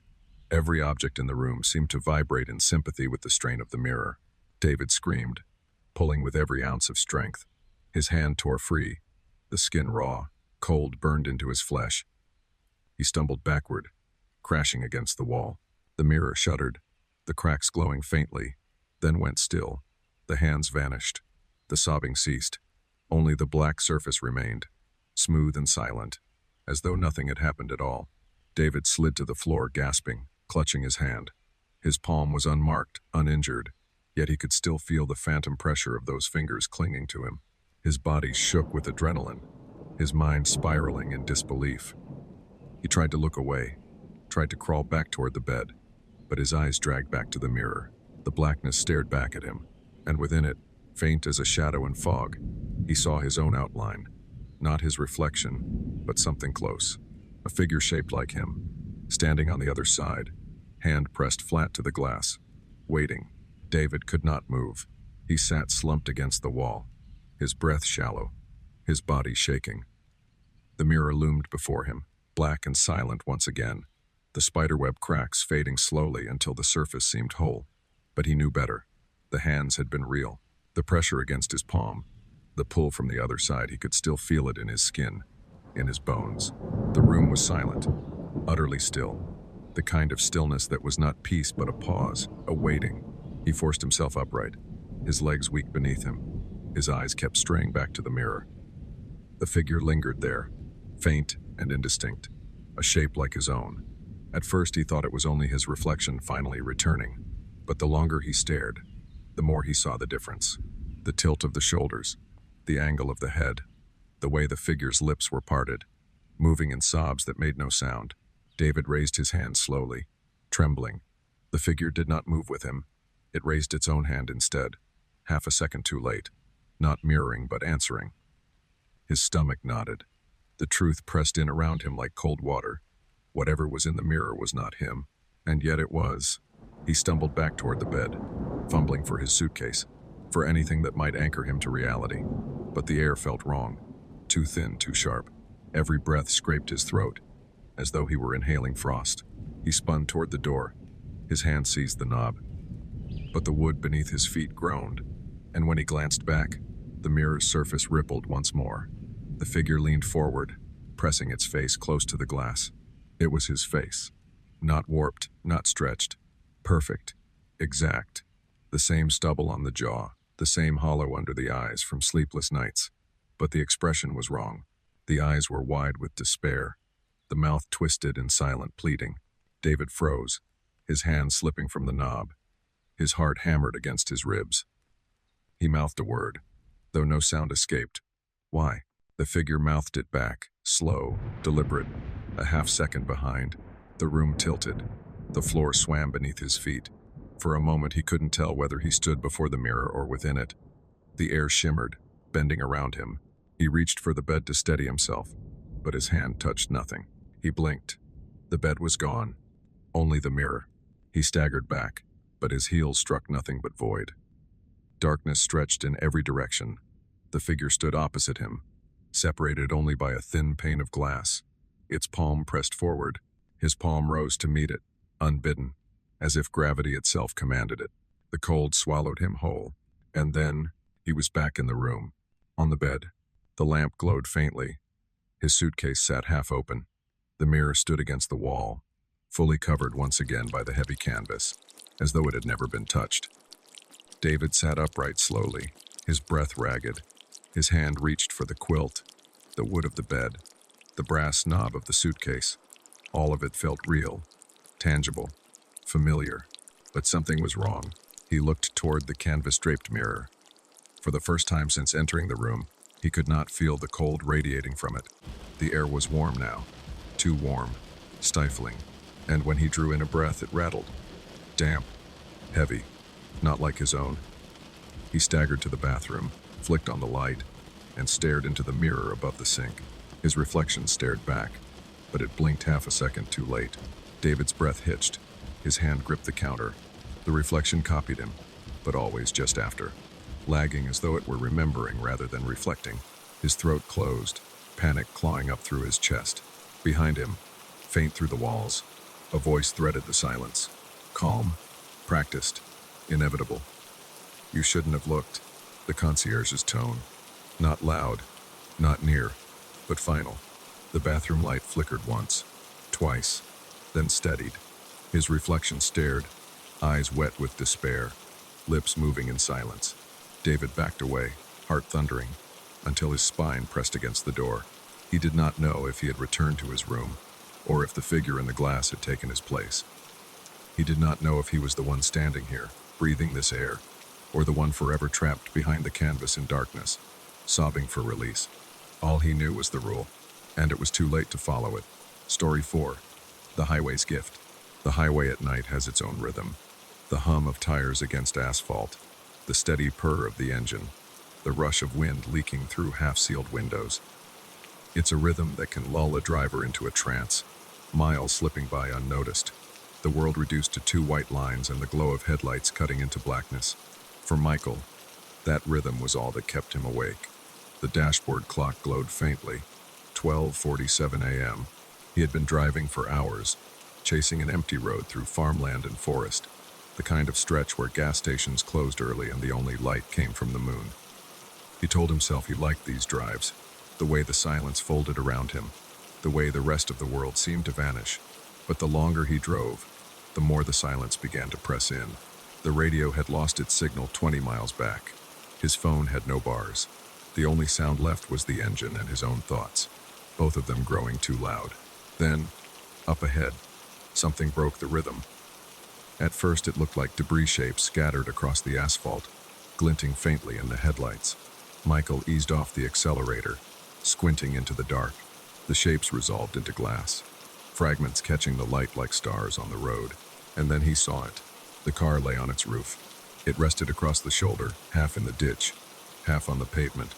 Its hazard lights were off. No smoke, no fire. The body looked dented but intact, as though it had been set down gently rather than rolled. The windshield was fractured, spider webs of cracks spreading from the center. Michael's chest tightened. He slowed to a crawl, scanning the scene for movement, for people. But the road was empty. No headlights in either direction. No silhouettes staggering toward him. Only the overturned car, silent and waiting. He pulled onto the shoulder, heart pounding. For a moment he sat gripping the wheel, headlights illuminating the wreck. His mind scrambled through options. Drive on, call for help, get out and check. He glanced at his phone, no signal. He muttered aloud, voice trembling. There's no one here. It just happened. I have to check. The decision made itself. He cut the engine, the sudden silence crashing down around him, heavier than he expected. He opened the door, the night air rushing in cold and sharp. Gravel crunched beneath his boots as he stepped out, the headlights glaring against the steel of the overturned car. The world seemed too still. Michael took a step closer. The air smelled faintly of rubber and dust. No smoke, no gasoline, no heat radiating from the metal. He crouched slightly, peering through the broken windshield. No one. The seats were empty, airbags unfurled like pale lungs. The glass inside glimmered in the weak light. The silence deepened. He straightened, glancing toward the trees that lined the highway. The forest stood dark and thick, branches pressed together, hiding whatever might lie beyond. For the first time since beginning his drive, Michael felt exposed, alone on an endless stretch of road with nothing but shadow on either side. He reached for his phone again, but the screen stayed blank. No bars, no service. He turned back toward his own car and froze. The headlights flickered once, then died. Darkness swept over him, sudden and absolute. The forest swallowed the road, the stars overhead too faint to guide him. His car was only a shape now, vague against the night. Michael's breath quickened. He stepped backward instinctively, boots grinding against the gravel, eyes straining to adjust. The overturned car loomed beside him, black and faceless without light. The silence pressed closer, so thick it felt like it was listening. Michael stood in the dark, his breath caught halfway between his lungs and the night. The road was gone, swallowed by shadow. His car, only seconds ago a solid anchor in the emptiness, was now a vague outline he could barely trace. The overturned vehicle beside him seemed to exhale cold into the air, its broken glass winking faintly like the eyes of something buried. He whispered to himself, "Calm down. It's just a power failure. Just the battery, the alternator, something simple." His voice sounded thinner than he expected, and hearing it out loud only made the silence afterward worse. He took a step toward his car, boots crunching on gravel. The sound rang out too clearly, too sharp in the absence of everything else. He froze, listening. The forest stretched on both sides of the highway, black trunks pressed tightly together, their branches forming a wall that seemed to breathe. He told himself there were no eyes in the woods, no faces behind the bark, but his skin disagreed.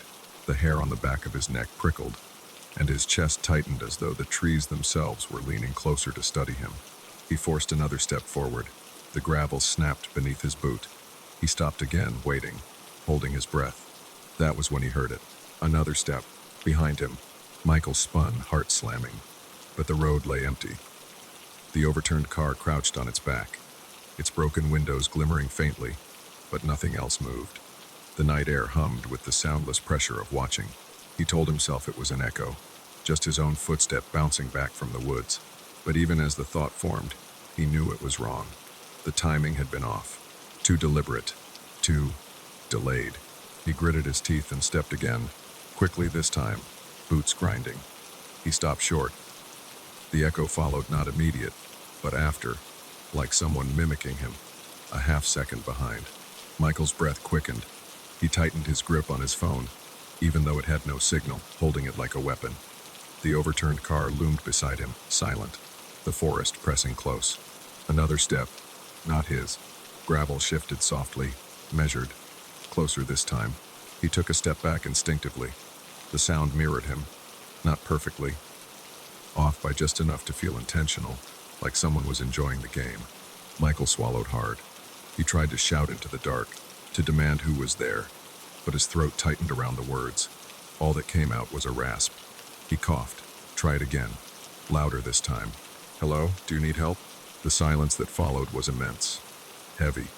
Then another step, a slow drag across the gravel, as though whoever walked there had no hurry at all. Michael's pulse surged.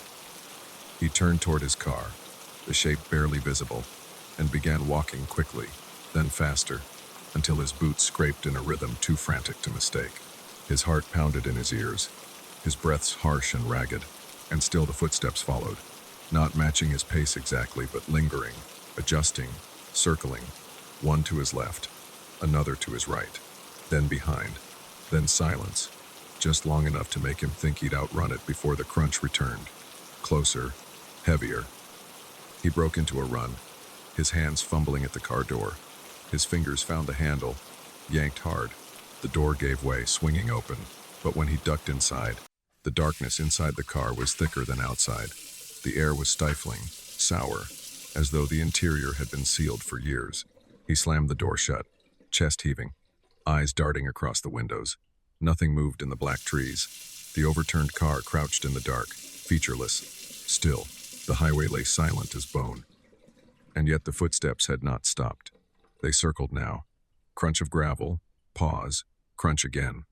Always distant enough not to reveal a figure, always near enough to remind him he was not alone. Michael gripped the steering wheel, his knuckles pale. He tried the ignition. Nothing. The engine gave no sound, no spark, no protest. Dead. The headlights remained dark, the dashboard blank. His car was no more alive than the wreck beside it. He pounded the wheel with his fist, whispering a curse, his breath shaking. Then he heard it again. A step, right outside the driver's door. Michael's blood iced. He turned slowly, eyes locking on the window. Blackness. Nothing. But the glass trembled faintly, just once, as though someone had brushed it with their fingers. He pressed back into the seat, heart hammering, his breath shallow. He couldn't see them, whoever they were, but they could see him. The silence stretched taut, so heavy it threatened to break. Michael shut his eyes for a moment, telling himself that morning would come, that this would end. But when he opened them again, the overturned car seemed closer than before, its broken windshield catching the faintest trace of starlight, its frame tilted toward him like a predator crouching low. The footsteps began again, slow, deliberate, circling. Michael realized then that he was not being followed. He was being surrounded. Michael pressed his back against the seat, his hands clutching the wheel like it might anchor him to reality. The footsteps circling outside had gone silent again, swallowed into the same suffocating darkness that had taken the road, the trees, the sky itself. For a moment the world held its breath. Then came the sound, a single clap, dry, hollow, too sharp to be anything but intentional. Michael jerked, twisting toward the trees. Nothing moved. The sound had no source, no direction. Just one clap in the silence, as though someone out there had waited until the stillness was deepest before striking. Then another, slower this time, deliberate, clap. Michael's mouth went dry, his pulse hammered, his thoughts scattering. He told himself it was a trick of the night, some branch snapping, some echo, anything but what it sounded like. But the sound was too clean, too measured, and then it multiplied. Clap, clap, clap. The rhythm grew, overlapping, out of sync, scattered across the forest, hands striking from different distances, different heights, some near, some far, some crisp, some muffled, but all of them aimed at him. Michael's chest seized. He couldn't tell how many there were, dozens, maybe more. The clapping came from every side now, bouncing across the highway, surrounding him. It rose and fell, uneven and jagged, like a crowd performing not in unison but in mockery. His skin prickled with cold sweat. He leaned forward in the seat, whispering to himself, "This isn't real. It can't be real. There's nobody here." But the sound proved him wrong. The clapping grew louder, closer, filling the trees, spilling across the road. It was not a celebration, not joy, but something colder, an audience without faces, applauding not in welcome but in judgment. Michael's eyes darted to the overturned car. Its frame gleamed faintly in the dark, and for a moment he thought the glass shifted, light catching on something that wasn't there before. The hole in the rear window looked larger, too round, too perfect. The clapping went on. Somewhere deep in the forest, a voice barked out a sharp laugh. High, brittle, then gone, drowned in the dry percussion of hands striking. Michael's stomach knotted. He couldn't tell where it had come from. Maybe 100 yards into the woods. Maybe just beyond the ditch. The sound pressed closer. Clamp, clamp, clamp. Slower now. Rhythmic. Coordinated. 3 slow, 3 fast. Michael froze. His chest tightened with recognition. That pattern. The same code he had heard in the floorboards of childhood nightmares, in the stories whispered about ghosts that knocked to be let in. 3 slow, 3 fast. A signal, a demand. He wanted to cover his ears, but his hands refused to leave the wheel. He sat rigid, trembling, as the clapping closed in. And then, just as suddenly as it had begun, it stopped. The silence that followed was worse. It was a silence thick with expectation, as though hundreds of unseen eyes were fixed on him, waiting for his move. Michael licked his lips, his voice raw when it escaped. "What do you want?" No answer, just the silence, heavy and alive. Then, clap, one sound. Close this time. Too close. Michael whipped his head toward the passenger side window. For a fraction of a second, he thought he saw something beyond the glass. A shape, a face. But the darkness pressed too tightly, and it was gone before he could know if it had been real. Another clap followed, from behind him this time. He spun, breath ragged, staring at the back window. Nothing. Only the dark. The air in the car grew heavier. Michael felt the weight of the audience pressing down, unseen but undeniable. He was no longer on an empty road. He was center stage. He squeezed the wheel, his knuckles white, fighting the urge to scream. His ears rang with silence. His chest ached with the effort of holding still. And then, from all sides at once, the clapping began again. Not scattered this time, unified. A wall of sound. Dozens, maybe hundreds of hands striking in perfect rhythm, shaking the trees, rattling the air, each beat hammering into his skull like a verdict. Michael pressed himself into the seat, eyes wide, as the forest roared with applause. The clapping rolled over him in waves, a storm of hollow hands beating from every direction. Michael clamped his palms over his ears, but it did nothing. The sound was not just around him, it was inside him, rattling his ribs, shaking his skull. His teeth hurt with it, as though the very bones of his head vibrated to the rhythm. Then, just as suddenly, the clapping broke apart. Not silence this time, but chaos, scattered bursts, out of sync, coming closer. A hand striking from the left ditch, another from the trees to the right, another from behind his car. Too close. Michael gasped for air, lungs burning. The night pressed down, thicker than ever, like a weight laid across his chest. His car felt smaller now, the cabin air stale, suffocating, as if the windows had sealed him in with something unseen.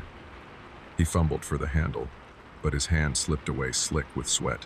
The clapping stopped again. The silence rang in his ears. And then came a different sound, a sharp crack, brittle and clean, like ice snapping on a frozen lake. Michael's head jerked toward the overturned car. Something had changed. The rear window, which had been fractured but intact when he first saw it, now bore a hole, perfectly round, neat, almost surgical, cut clean through the glass. The edges shimmered faintly in the dark. catching what little light existed. The hole was too precise to be from an accident, too perfect to be chance. Michael's breath rattled in his throat. He whispered without meaning to, "What is that?" As if in answer, the clapping started again, slower this time, measured, but not many hands now, just a few, close. Each clap cracked against the night like a warning. Michael's eyes locked on the hole in the glass. Something shifted behind it. Not movement exactly, but a pressure, the way air feels just before a storm. Heavy, electric. The hair on his arm stood on end. Then he heard it, a faint rattle, muffled, from inside the overturned car. Metallic, insistent. His instincts screamed to stay where he was, to lock the doors, to pray for dawn. But something stronger pulled him forward, the same compulsion that had driven him to stop in the first place. He opened the door of his own car, the creak impossibly loud in the night, and stepped out. The air outside was different, denser. Each inhale scraped his lungs. His legs trembled as he moved toward the wreck, gravel crunching beneath his boots. The clapping followed him, no longer from the forest but from the road itself, faint and patient, as though guiding his steps. The overturned car loomed, a hulking shadow on the shoulder. The hole in the rear window gleamed faintly. Michael crouched beside it, his breath ragged, eyes fixed on the perfect circle. He could see nothing inside, only blackness. Then, from the hole, came a sound, a low hum, vibrating, growing louder, pulsing in rhythm with his heartbeat. He leaned closer, his face inches from the glass. The hum sharpened, buzzing, until he realized what it was. A phone. There was a phone inside the car. Michael's stomach turned. He reached instinctively toward the hole, his fingers brushing the glass. The hum rose into a vibration so strong he could feel it in his bones. Then, with a sudden jerk, something pushed through the hole from the inside. A shape, small, rectangular.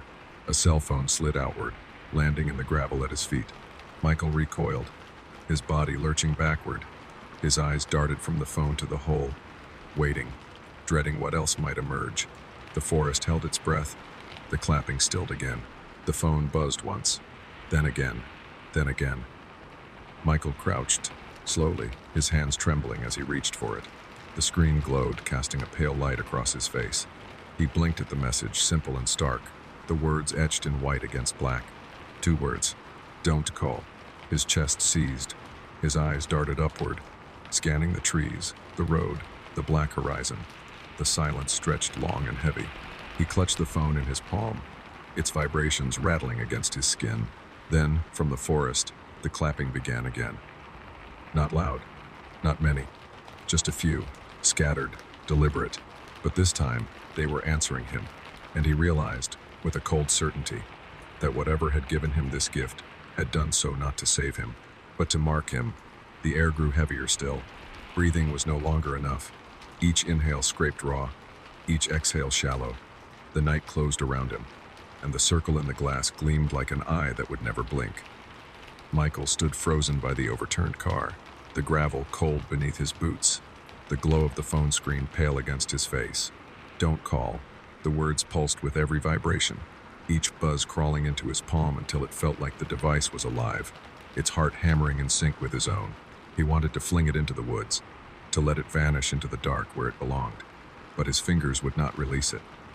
His grip only tightened, as though the weight of it had fused with his bones. The silence pressed close. For a moment, he thought it was over, that the phone, the hole in the glass, the invisible audience in the trees had all receded into nothing.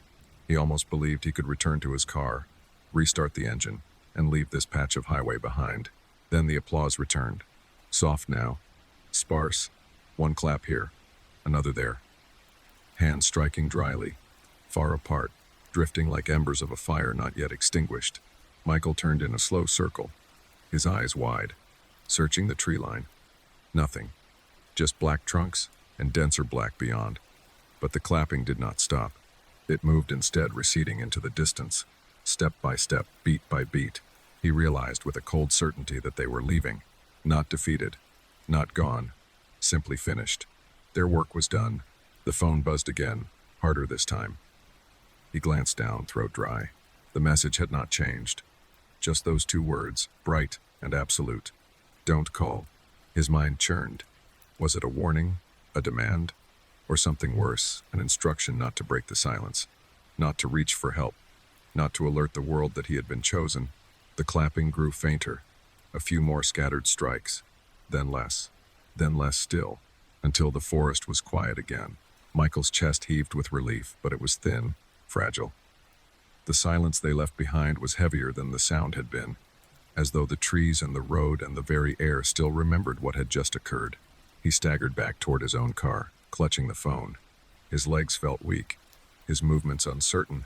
The vehicle loomed like a shadow in the dark, lifeless, its engine dead, its lights still cold. He pulled open the door, slid into the seat, and slammed it shut. For a moment he sat there in the dark, phone glowing in his palm, the only light in a world swallowed whole. He tried the ignition. Nothing. He tried again. Still nothing. The phone buzzed once more. His hand shook as he lifted it. The message had changed. Not new words. The same. But this time it repeated across the screen. Dozens of lines of text, scrolling down, filling the display until there was no space left. Don't call.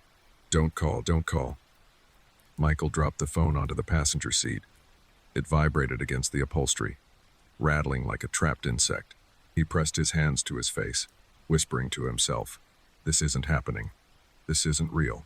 But he could still hear the echo of the applause, not in the air, but in his head, a phantom rhythm stitched into his pulse. 3 slow, 3 fast. He lifted his hands from his face and gripped the wheel. He had to get out, drive, leave this place behind no matter what. He twisted the key again, harder this time, praying for even the faintest cough of an engine. The silence answered. Only the phone buzzed, again and again, until it became unbearable. Michael snatched it up, his thumb hovering above the screen. His instincts screamed to press the call button, to dial anyone, to break the rule carved into those 2 words.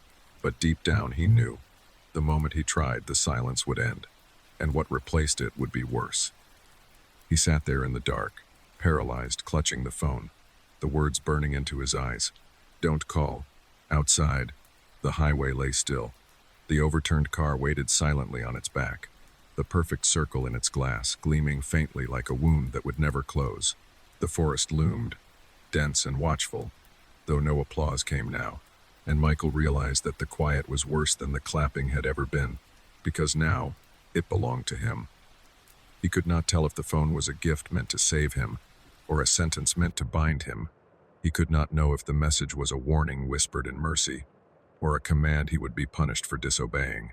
The only thing certain was this: whatever had chosen him, whatever had surrounded him in the dark, would not forget. The silence would remain. And Michael, gripping the phone with trembling hands, understood at last that he had been given something far more permanent than a message. He had been given an audience. Story 5. The lullaby on repeat. The house was quiet except for the tapping of keys. Emma sat hunched over her laptop at the kitchen table, the half-drunk mug of coffee cooling beside her. She had promised herself she would use the afternoon to catch up on work while the house was still, while her daughter slept upstairs.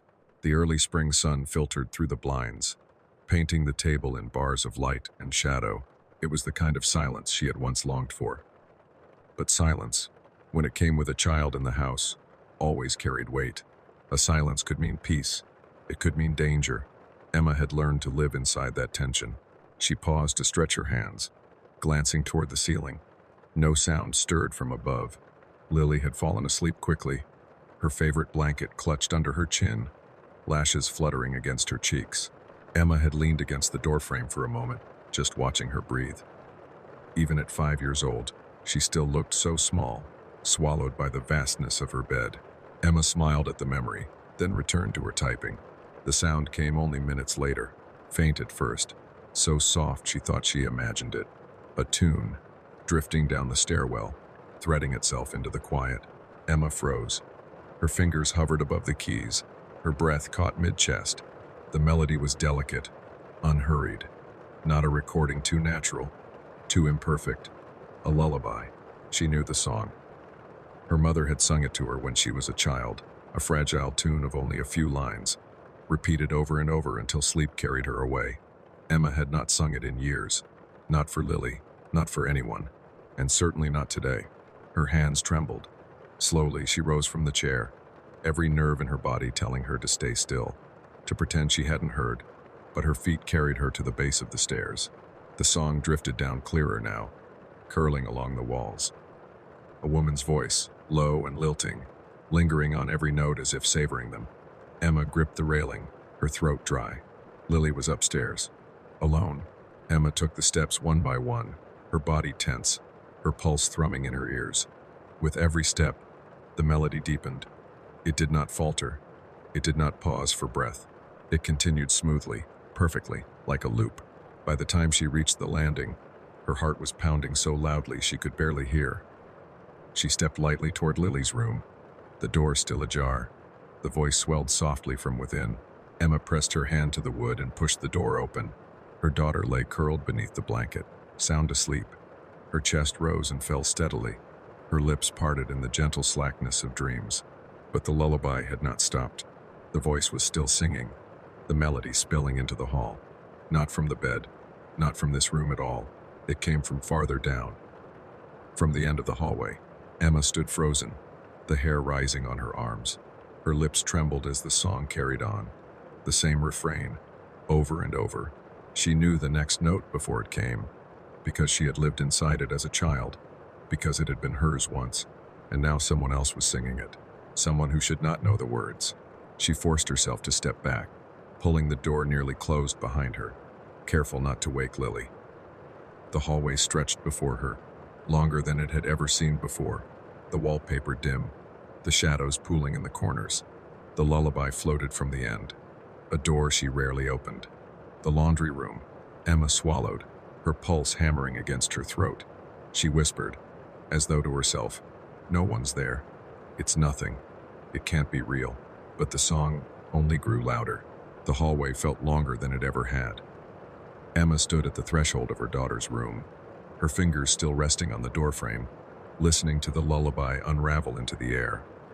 The voice was steady, careful, almost tender. It did not waver with breath. It did not belong to a recording. Every note carried weight, human and immediate. And yet, it repeated with such unnatural precision that Emma's mind twisted against it. She glanced back into Lily's room. Her daughter slept soundly, her chest rising and falling in the rhythm of dreams, completely untouched by the song. Emma pulled the door closer to the frame, leaving only a crack, as if that thin slice of wood might guard her child. Then she turned toward the end of the hall. The laundry room door waited there, closed as always, but not still. The faintest tremor rippled across its surface, a shiver that caught the sliver of light leaking through the hall window. Each time the voice lifted into the refrain, the wood seemed to hum with it, as though the door itself vibrated in sympathy. Emma's feet resisted, rooted to the carpet, but something in her chest compelled her forward. She whispered her daughter's name under her breath, as though speaking it might shield her. Then she stepped. The boards beneath the carpet creaked faintly. The sound was swallowed quickly by the lullaby, its tune too loud, too consuming. She took another step, then another, her hand brushing against the wallpaper for balance. The song was clearer now. The voice lingered on each word, repeating them with the kind of patience only the dead could afford. Emma felt the melody in her ribs, in her pulse, in the shallow rise and fall of her breath. Her throat closed as she neared the door. The knob gleamed faintly in the dimness. The surface of the wood trembled again, subtle, as if someone leaned gently against it from the other side. She stopped just short of touching it. Her hand hovered inches from the brass knob, her skin prickling with cold. Every instinct screamed to retreat, to return to the safety of her daughter's room, to close the door, to pretend she had heard nothing.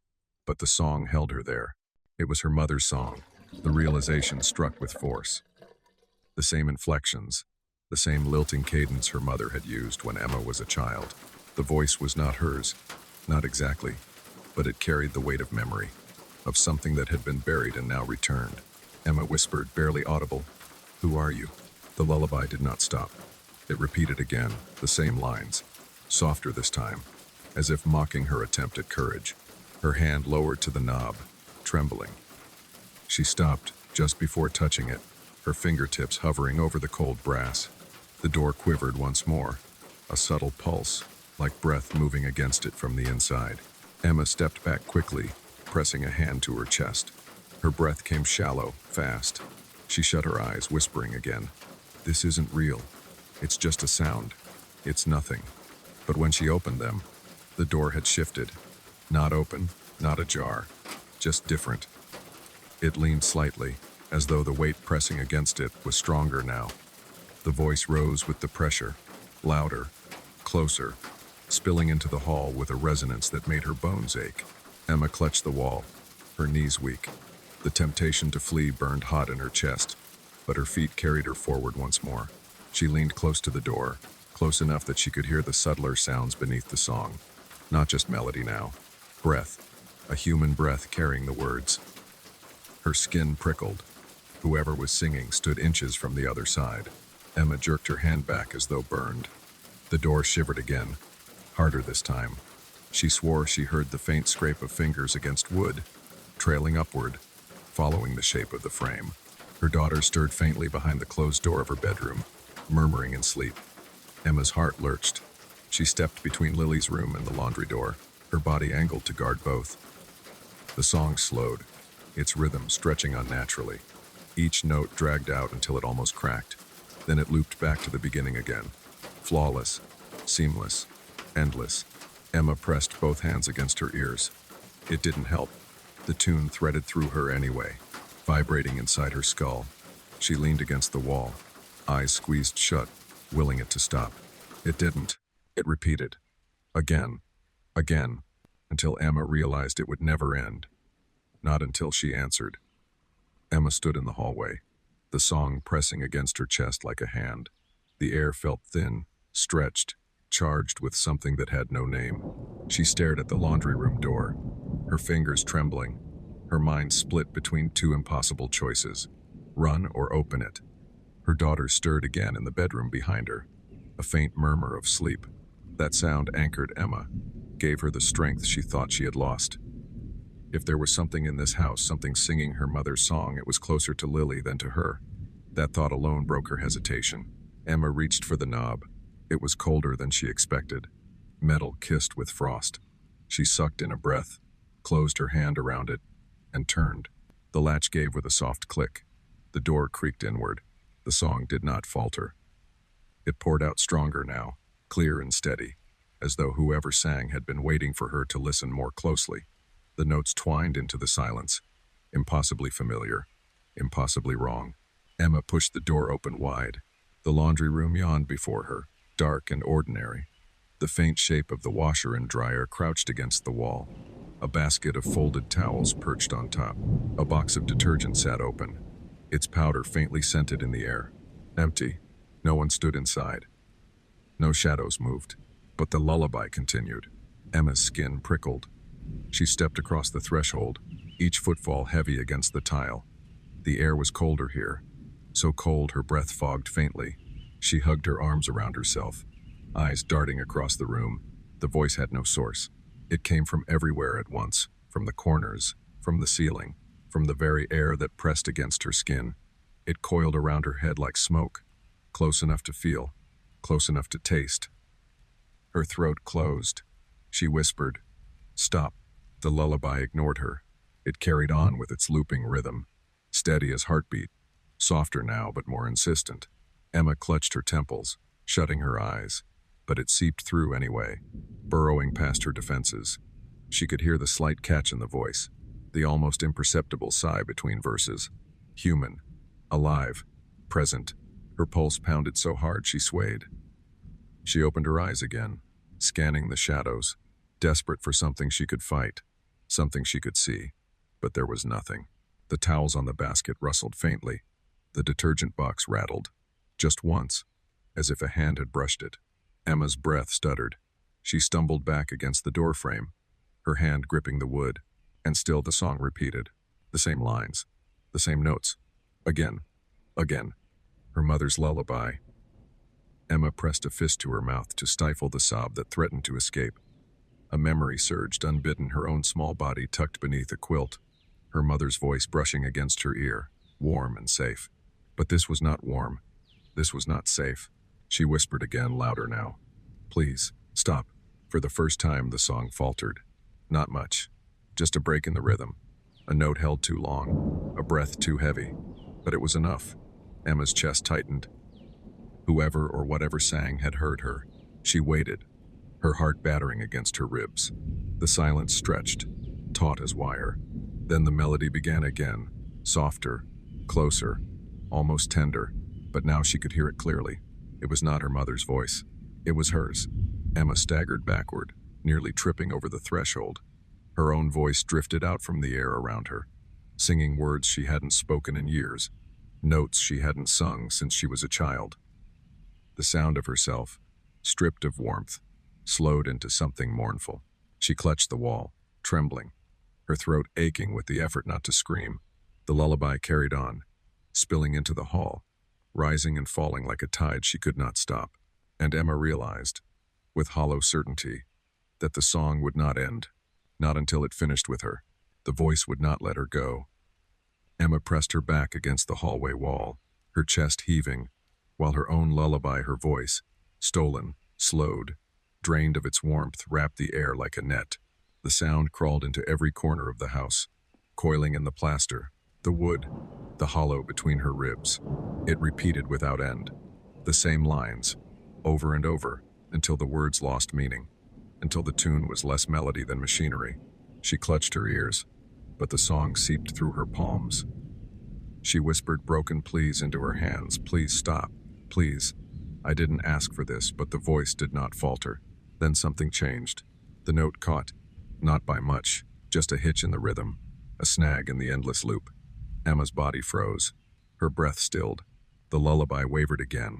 Another falter, this one deeper. The sound bent sharply, strangled, as if the throat singing it had closed under unseen pressure. Emma's eyes widened. She stepped back into the laundry room, though her body screamed not to. The tiles were freezing beneath her bare feet, the air dense as fog. The voice rose once more, pitched high, before breaking entirely. The sound of choking filled the room, wet, guttural, desperate. The lullaby cut into gasps, fragments of notes clawing for air before dissolving into silence. Emma's skin burned with cold as the sound pressed close, no longer everywhere but directly in front of her, inches from her face. She stumbled back against the dryer, her breath shaking. The air thickened. She felt it then, a presence, heavy and unseen, moving against her skin, like invisible hands. The choking grew louder, more violent, each gasp rattling the walls, shaking the shelves.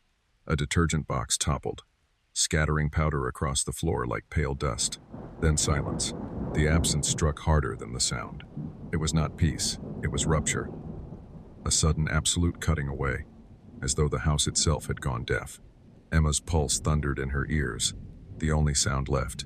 She dared not move. The silence pressed down like weight, bending the air, crushing the space. She whispered, barely audible, "What do you want?" The house gave nothing back. Not a creak, not a sigh. The silence deepened further, so dense she felt it humming against her teeth, vibrating the roots of her hair. Her breath fogged in the cold, but even that seemed muted, smothered before it left her lips. Emma clutched the dryer edge to steady herself, her body trembling. She wanted to run to her daughter, to scoop her up, to leave this house forever. But her legs refused. Her body knew something she did not, that movement now would not save her. Her eyes flicked toward the doorway. The hall was still. The bedroom door at the far end remained closed. Then she saw it. The laundry room door was moving. Slowly, too slowly. It swung inward without sound, though the hinges had always squealed. The gap widened inch by inch, as though invited by a force too careful, too deliberate to be wind. Emma pressed herself tighter against the dryer, her nails digging into the metal. Her throat closed with the urge to scream, but no sound escaped. The silence thickened until it was unbearable. And then, from the very center of it, came the faintest crack, not of wood, not of plaster, of space itself. A seam, invisible but undeniable, splitting the air. Emma felt it more than heard it, a pressure loosening, as though the world itself had just fractured. The silence was no longer still. It was broken, jagged, leaking. Her heart stuttered. She pressed her hand against her chest, certain it might stop altogether. The lullaby did not return. The choking did not return. Nothing did. Emma stood alone in the laundry room, wrapped in a silence that no longer belonged to her house, no longer belonged to any world she knew. And she understood, with a certainty colder than fear, that something had stepped through that crack, something that had been waiting for her to listen. Emma didn't know how long she had been standing there in the silence. Time felt stretched, frayed at the edges. The world had cracked open and then gone still again, too still, as if the house itself was holding its breath. She kept one hand on the dryer, knuckles white, body trembling. Her ears rang with the absence of sound. Even her own breathing felt foreign, too shallow, too loud against the weight pressing in. Then a small voice broke the silence. "Mommy?" Emma's heart lurched. It came from the bedroom down the hall. Lily, awake. Emma's chest tightened with relief, then with dread. Relief because her daughter was alive speaking. Dread because the voice was not frightened, it was curious, innocent. And in that innocence lay the question that turned Emma's stomach cold. "Mommy?" Who was singing? Emma's lips parted, but no words emerged. Her throat was dry, her voice locked. She staggered toward the doorway, her feet dragging against the cold tile. The laundry room behind her still pressed with that heavy, broken silence, the kind that no longer belonged to this world. She wanted to be out, to be anywhere else, to reach her daughter. She pressed her hand against the frame, pulling herself into the hall. Her body felt heavy, weighted by something she couldn't shake. "Mommy?" Lily called again, a little louder this time. Her voice was steady, not afraid. Children had a way of asking questions without realizing the answers could be terrifying. Emma opened her mouth to answer, but a sound stopped her. A click. She turned back. The laundry room door was closing, slow but steady, until it settled into the frame. The latch slid home with a soft metallic snap. Locked. From the inside, Emma's blood froze. She stared, her breath caught, waiting for movement, waiting for something else to follow. But the door stayed shut, still as bone. Her heart pounded against her ribs. She backed away, step by step, her eyes fixed on the door even as she moved toward her daughter's room. She didn't dare turn her back.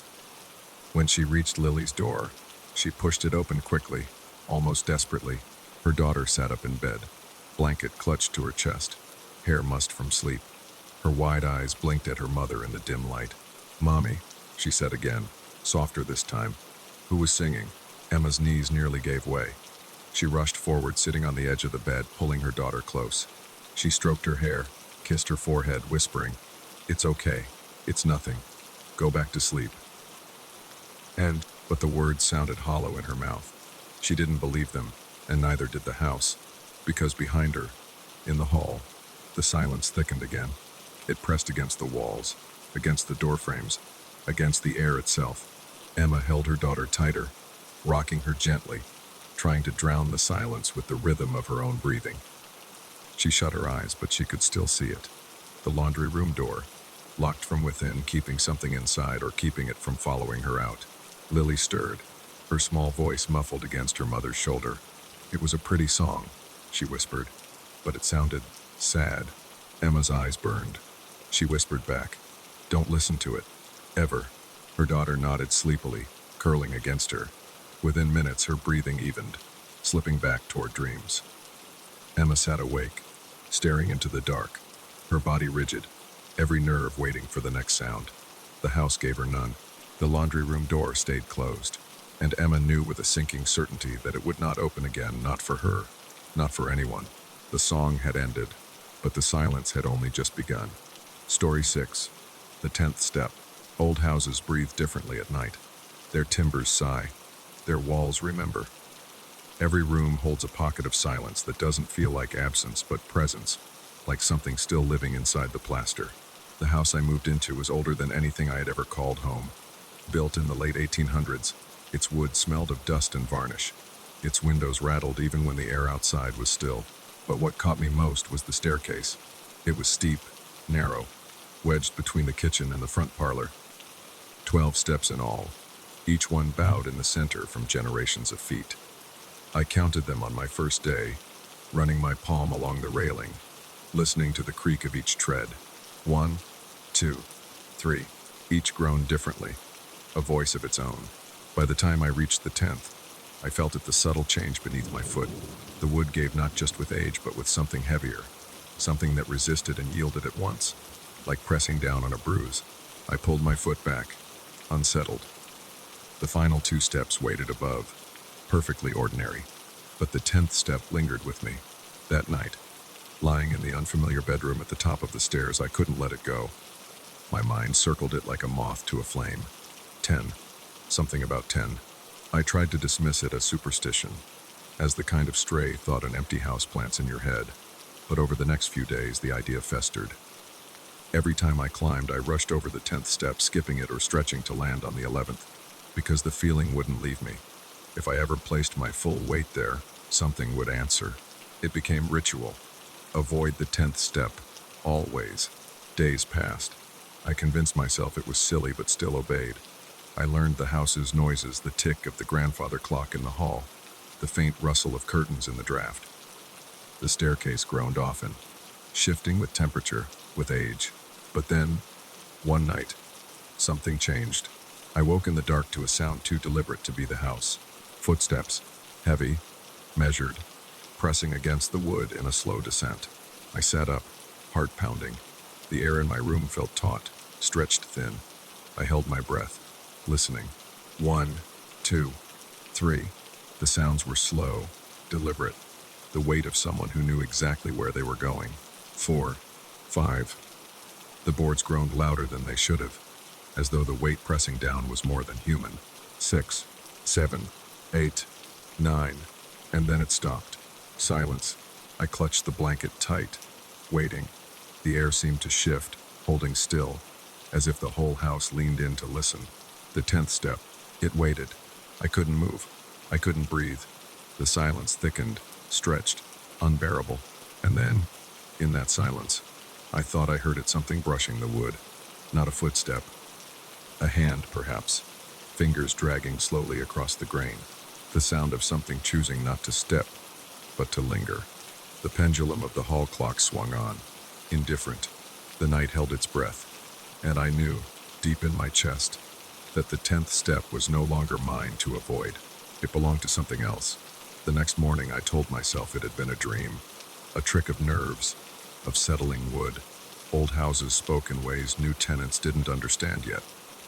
That was what I whispered to myself while making coffee, while forcing toast past my dry throat. But as the day wore on, unease clung to me like damp air. I couldn't shake the memory of that silence, the pause where the 10th step should have groaned. I told myself not to count, not to fixate, but my mind replayed it anyway. 1 through 9, then nothing. Not nothing, though. A presence, lingering, waiting. That night, I went to bed early, more from exhaustion than from calm. The house creaked as always. The clock ticked its pendulum in the hall. The wind toyed with the window frames.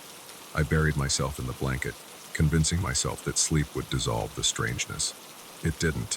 Sometime after midnight, the sound returned. 1, 2, 3. Each footfall was slower this time, heavier. The sound pressed into the wood, echoing up through the walls. I lay rigid in the dark, counting with it. 4, 5, 6. My hands clutched the blanket so tightly my knuckles ached. 7, 8, 9, and then silence. The same silence. I held my breath until my lungs screamed, waiting for the 10th, waiting for the house to yield, for the board to creak, for whatever pressed down to reveal itself. Nothing. Then, faintly, the sound of a drag, like fingertips across the stair's surface. Slow, deliberate. The air in my room thickened. I felt it watching, though I could not say from where. The pause lasted longer than before, long enough that my mind began to fray, imagining 100 shapes crouched there in the dark, balanced on the edge of a step it would not take. Then, without warning, the sequence resumed. 11, 12. The last step landed, heavy and final, and the silence that followed at the base of the stairs felt worse than the waiting had. I lay awake until dawn, my body trembling, my mind raw. The next night it happened again, and the next. Always the same. The footsteps beginning at the top, moving downward, each creak sharper than the last, until the 9th, and then that terrible waiting. It became a ritual I could not escape. I would lie in bed, eyes wide, palms damp, counting in my head, bracing for the pause. And every night, without fail, the silence swelled on the 10th. My days blurred. I could not work. I could not think. I counted everything: stairs on the porch, tiles on the kitchen floor, ticks of the pendulum clock, always waiting for the moment when numbers betrayed me. Neighbors began to notice the circles under my eyes, the tremor in my hands. I laughed it off, spoke of the house's quirks, of night noises, but even as I spoke the words, I knew I sounded unstable. One evening, desperate for proof, I sat at the top of the staircase before midnight, a notebook in my lap, a pencil in my hand. I wrote down each number as I heard it.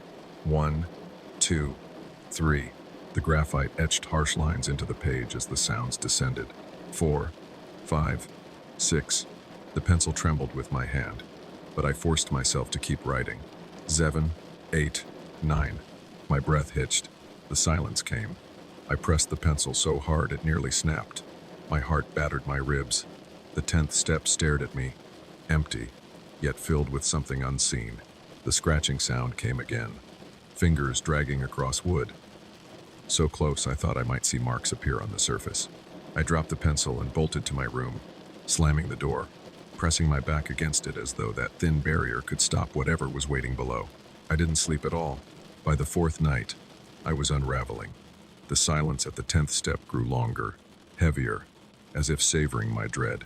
I stopped turning on lights after dark, stopped looking at mirrors, stopped trusting the ordinary. I counted in my head even when no one walked. I counted while chewing, while pacing, while breathing. And always, the 10th was wrong. It was no longer just superstition. It was punishment. For what, I didn't know, but I could feel it tightening, night after night, like a noose drawing closed, waiting for the moment I slipped, the moment I dared to press my weight on the step it had claimed. By the 7th night, I had stopped pretending I might sleep. I sat upright in bed with the blanket pulled to my chest, the lamp left cold, the pendulum of the hall clock ticking its verdict. The house seemed to wait with me. Even the wind outside had gone still. The sound began just after midnight. 1, 2, 3. Each step sank into the wood with deliberate weight, and I counted them as I always did, whispering the numbers into the dark. My voice shook, not from the counting itself, but from the dread of where it would stop. 4, 5, 6. My skin prickled with each creak, each groan, until the air felt tight against my lungs. 7, 8, 9, and then the silence. Always the silence. But this time it lingered longer. Not a pause, not hesitation, a waiting. My throat closed.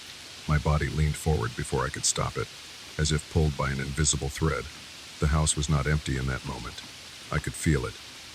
Something pressed against the 10th step, not with weight but with presence, crouched there in the dark, savoring the pause. I whispered, "Go on." No sound answered. The silence deepened, so long it stretched my thoughts thin. My mind began to whisper its own possibilities. Maybe it waited for me. Maybe it could not descend without invitation. Maybe the ritual was not complete unless I witnessed it. I pressed my palms against my knees, trembling. "Go on," I said again, louder this time. Still nothing. The pendulum ticked its slow rhythm, uncaring. I couldn't bear it. I swung my legs over the side of the bed, feet touching the floor, every nerve screaming. The boards beneath my toes were cold, as though they too waited for something. I rose step by step until I reached the door of my room. The hall stretched before me. At its end, the staircase crouched in darkness. I could see only the top 2 steps, faintly outlined by moonlight through the window. The rest sank into shadow. The silence had not broken. It still lingered, deep and heavy, exactly where the 10th step should be. I placed my hand on the doorknob, my breath ragged. My pulse throbbed in my ears. The moment I stepped into the hall, the air shifted. The silence thickened, pressing against my skin like a damp cloth. It knew I was there. I crept forward, my eyes locked on the dark shape of the staircase. The boards beneath my feet gave faint protests, but they did not break the waiting quiet. Halfway down the hall, I stopped. My throat was so dry it hurt to swallow. I stared at the black gap where the 10th step should have groaned, should have given sound, but did not. And then I saw it. A shape. Not full, not clear. Just the faintest impression. like the suggestion of weight, where there should be none. The air shimmered faintly, distorting the moonlight. I froze. The silence cracked. Not with a step, but with something slower, sharper, a scraping, like nails dragged lightly across the grain of wood. The sound seeped up the staircase, deliberate, patient.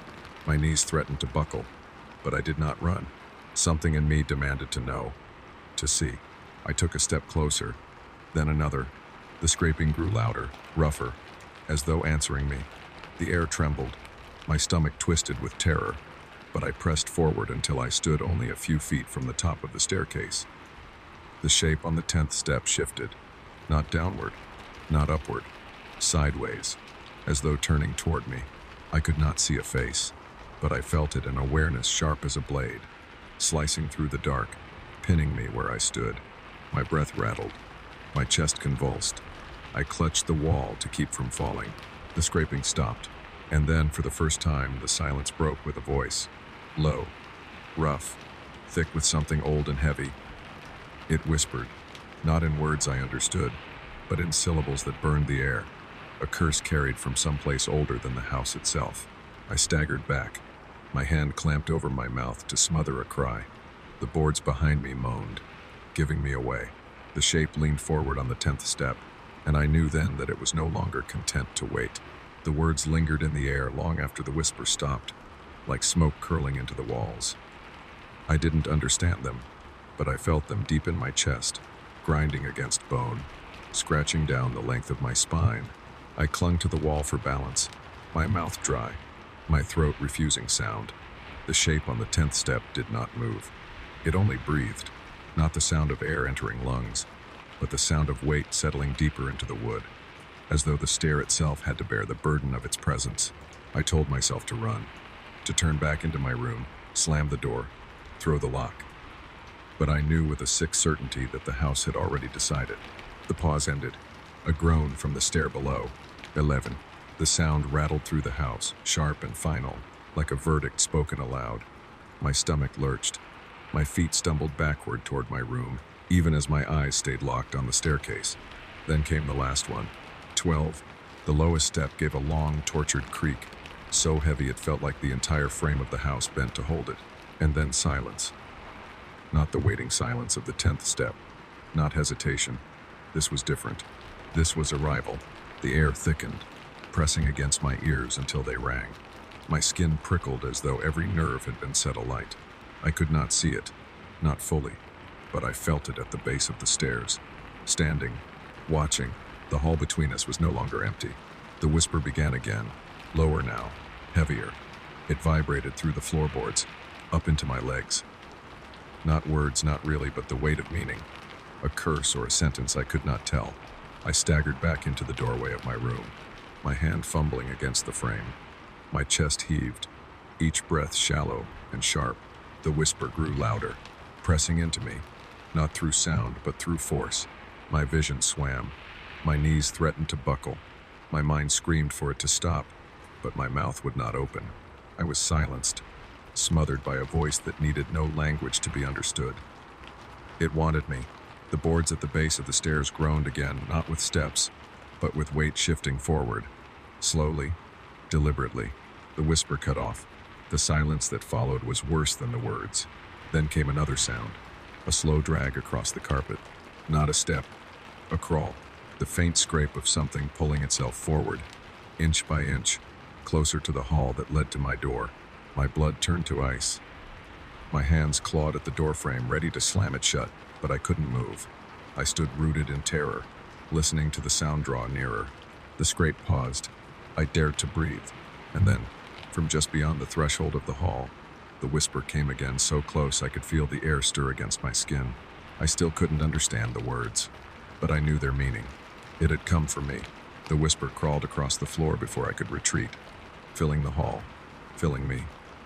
I staggered backward into the room, my hand fumbling for the door, but the air had thickened into something more solid than smoke, less forgiving than stone. Every movement was heavy, sluggish, as though I were caught in water. The dragging sound came again, a weight pulling itself forward. The fibers of the carpet strained, whispering their own protest beneath it. I could not see anything at the doorway. Only the darkness pooled thick and deep, but the sound was undeniable. It had crossed the last step, and now it was here. I threw my shoulder against the door. The wood groaned as it shut, the latch catching. My body braced against it, as though my weight might matter. My chest heaved. My heartbeat pounded like fists against my ribs. Silence. It lasted long enough to make me believe, foolishly, that the barrier had worked. Then the door shuttered. Not with force, not with blows, but with something subtler. A hand pressing flat against the other side, palm to palm with my own. The wood vibrated faintly, almost warmly, as if skin touched skin through the barrier. I pressed harder. The whisper seeped through anyway. Not around the edges, not beneath the frame, through. The voice filled the room, poured into my skull, spilling against the back of my eyes. It wasn't in words, but meaning is older than language, and the meaning was simple. Come down. I shook my head, whispering back with a hoarse voice that sounded like it belonged to someone else. No. The silence thickened. My breath fogged in the chill. Then the footsteps began again. Not away, not retreating, but rising. From just beyond the door, the creak of wood rang out, sharp and exact, as though the staircase had been set into the very floorboards of my room. 1, 2, 3. I clutched my head, sobbing without realizing it. The sound climbed inside me, echoing in my ribs, dragging me down with it. 4, 5, 6. I stumbled toward the window, fumbling for the latch, desperate for air, for escape, but my hands would not obey. My body trembled, frozen between flight and surrender. 7, 8, 9. The voice whispered again, low and final. Not outside, not beyond. From within. The 10th step. My vision fractured. For a moment I saw myself standing in the hall, staring at the staircase. One foot lifted, poised above the wood that had waited all along. Another blink, and I was in bed again. Covers twisted around me. Another, and I was crawling, my palms pressed to cold boards that gave beneath my weight. Reality had come apart, threads pulled loose. Everything tangled with the rhythm of those footsteps. 10. The silence hit like a blow. And in that silence, I no longer knew whether I was the one holding my breath in the room, or the one crouched low on the step, waiting. The sequence resumed. 11, 12. The last creak landed with finality, heavy enough to still the clock itself. And then silence once more. I don't know how long I remained there. Minutes, hours, years. When dawn broke, the house looked unchanged. The staircase stood quiet, the 10th step no different from the rest. But the air was wrong. The silence was not absence, it was memory. I tried to leave that morning, to gather my things and walk out. But the moment I touched the railing, my stomach seized. My hand froze against the wood. I couldn't. The house would not let me, and so I remain. Each night, I lie awake, listening. The ritual begins. The footsteps climb. The pause falls heavy on the 10th. Sometimes I hear the scrape of fingers. Sometimes I hear only breath. Sometimes I think it is me descending. Sometimes I think I never left that step at all. The only certainty is this: the house remembers, and the sound will never stop. Story 7. The Reflections Owner. I woke with a start, the kind of waking where the room feels wrong before your eyes have even opened. The sheets clung damp to my skin, though the air was cold. I lay there in the dark, staring up at a ceiling I couldn't see, listening to the silence hum. Something inside me was off. Not pain, not fear, something more subtle. A displacement, as though I had been nudged out of myself while I slept, left floating just outside my body. I sat up slowly, the mattress groaning under my weight. The clock on the nightstand read a little past 3. The house was quiet, unnervingly so. No pipes ticking, no branches against the glass, only the faint sound of my own breathing, and even that felt borrowed. I rubbed my eyes, trying to shake the unease, but it lingered. My skin felt unfamiliar beneath my fingertips, as though I were touching someone else. I flexed my hands, watching the faint pale outlines move in the dark, and the thought struck me, sudden and cold. What if they're not mine? The need to move pressed on me. I swung my legs out of bed, the carpet cold against my feet, and wandered down the hall. The bathroom light switch clicked too loudly, the bulb flaring into life with a tired buzz. The mirror greeted me. I had seen it every morning, every night. A simple rectangle above the sink, bordered in wood worn down by years. But tonight, it seemed larger, hungrier. I stepped closer, bracing my hands against the porcelain of the sink. The reflection stared back my own face, pale, hair mussed from sleep, eyes wide with that unsettled glaze of waking too soon. And yet, it didn't feel like mine. The longer I looked, the more that sensation grew. A stranger gazed out, wearing the outline of my features but not the weight of them. The angle of the mouth, the set of the eyes, familiar but wrong, as if someone had studied me carefully, then painted me slightly askew. I leaned closer. The reflection leaned too, as it should, but there was no comfort in its mimicry. I whispered into the silence, "Who are you?" The mirror gave me no answer, only the echo of my own mouth forming the same shape. But even as I watched, something shifted. The mouth in the glass tugged upward, faintly, into a smile. I felt my own lips stay still. A chill ran through me, settling deep into bone. The smile widened, slow and deliberate, as though savoring my horror, and in the corner of its eyes, I saw it the wet shine of tears. My reflection was crying. Silent, steady streams slipping down the cheeks of a face that wasn't mine, even as it grinned at me. My breath hitched. I stumbled back a step, shaking my head. The glass fogged faintly with the heat of my panic, but the figure within did not blur. It only leaned closer, pressing its forehead almost against the glass. And for the first time in my life, I knew with absolute certainty, the reflection wasn't me. The bathroom light hummed above me, faint and fragile, its glow sharp against the shadows. I stood rooted to the tiles, staring at the mirror, unwilling to move closer, unable to turn away. The reflection's smile had not faded. Its lips were curled in a calm arc, almost gentle, almost reassuring, if not for the tears sliding freely down its cheeks. They glistened with an authenticity no glass should have held. My own face felt hot, dry, stiff. I was not crying, but the thing in the glass was. I raised a hand slowly, fingers trembling. The reflection followed as expected, but its eyes did not. I froze. The eyes in the mirror shifted, tracking me not with mirrored precision but with a lag, a delay, and then without warning they wandered elsewhere, off to the side, into the space beyond me. My stomach dropped. I whipped my head toward the doorway. Nothing. Just the silent hall stretching into the dark, the house asleep. My own eyes darted back to the mirror. The reflection was still looking off to the side, still watching something I could not see. My breath quickened. "What are you looking at?" I whispered. The reflection's smile twitched, pulling higher, almost straining now, its teeth faintly visible between parted lips, but its eyes continued to weep. Then I heard it, a sound so faint I thought it was my imagination, a thin, broken sob. I stilled, holding my breath. The sob came again, fragile, distant, muffled, as if carried through layers of water or glass. It was not coming from me, not from the hall. It seeped directly from the mirror itself.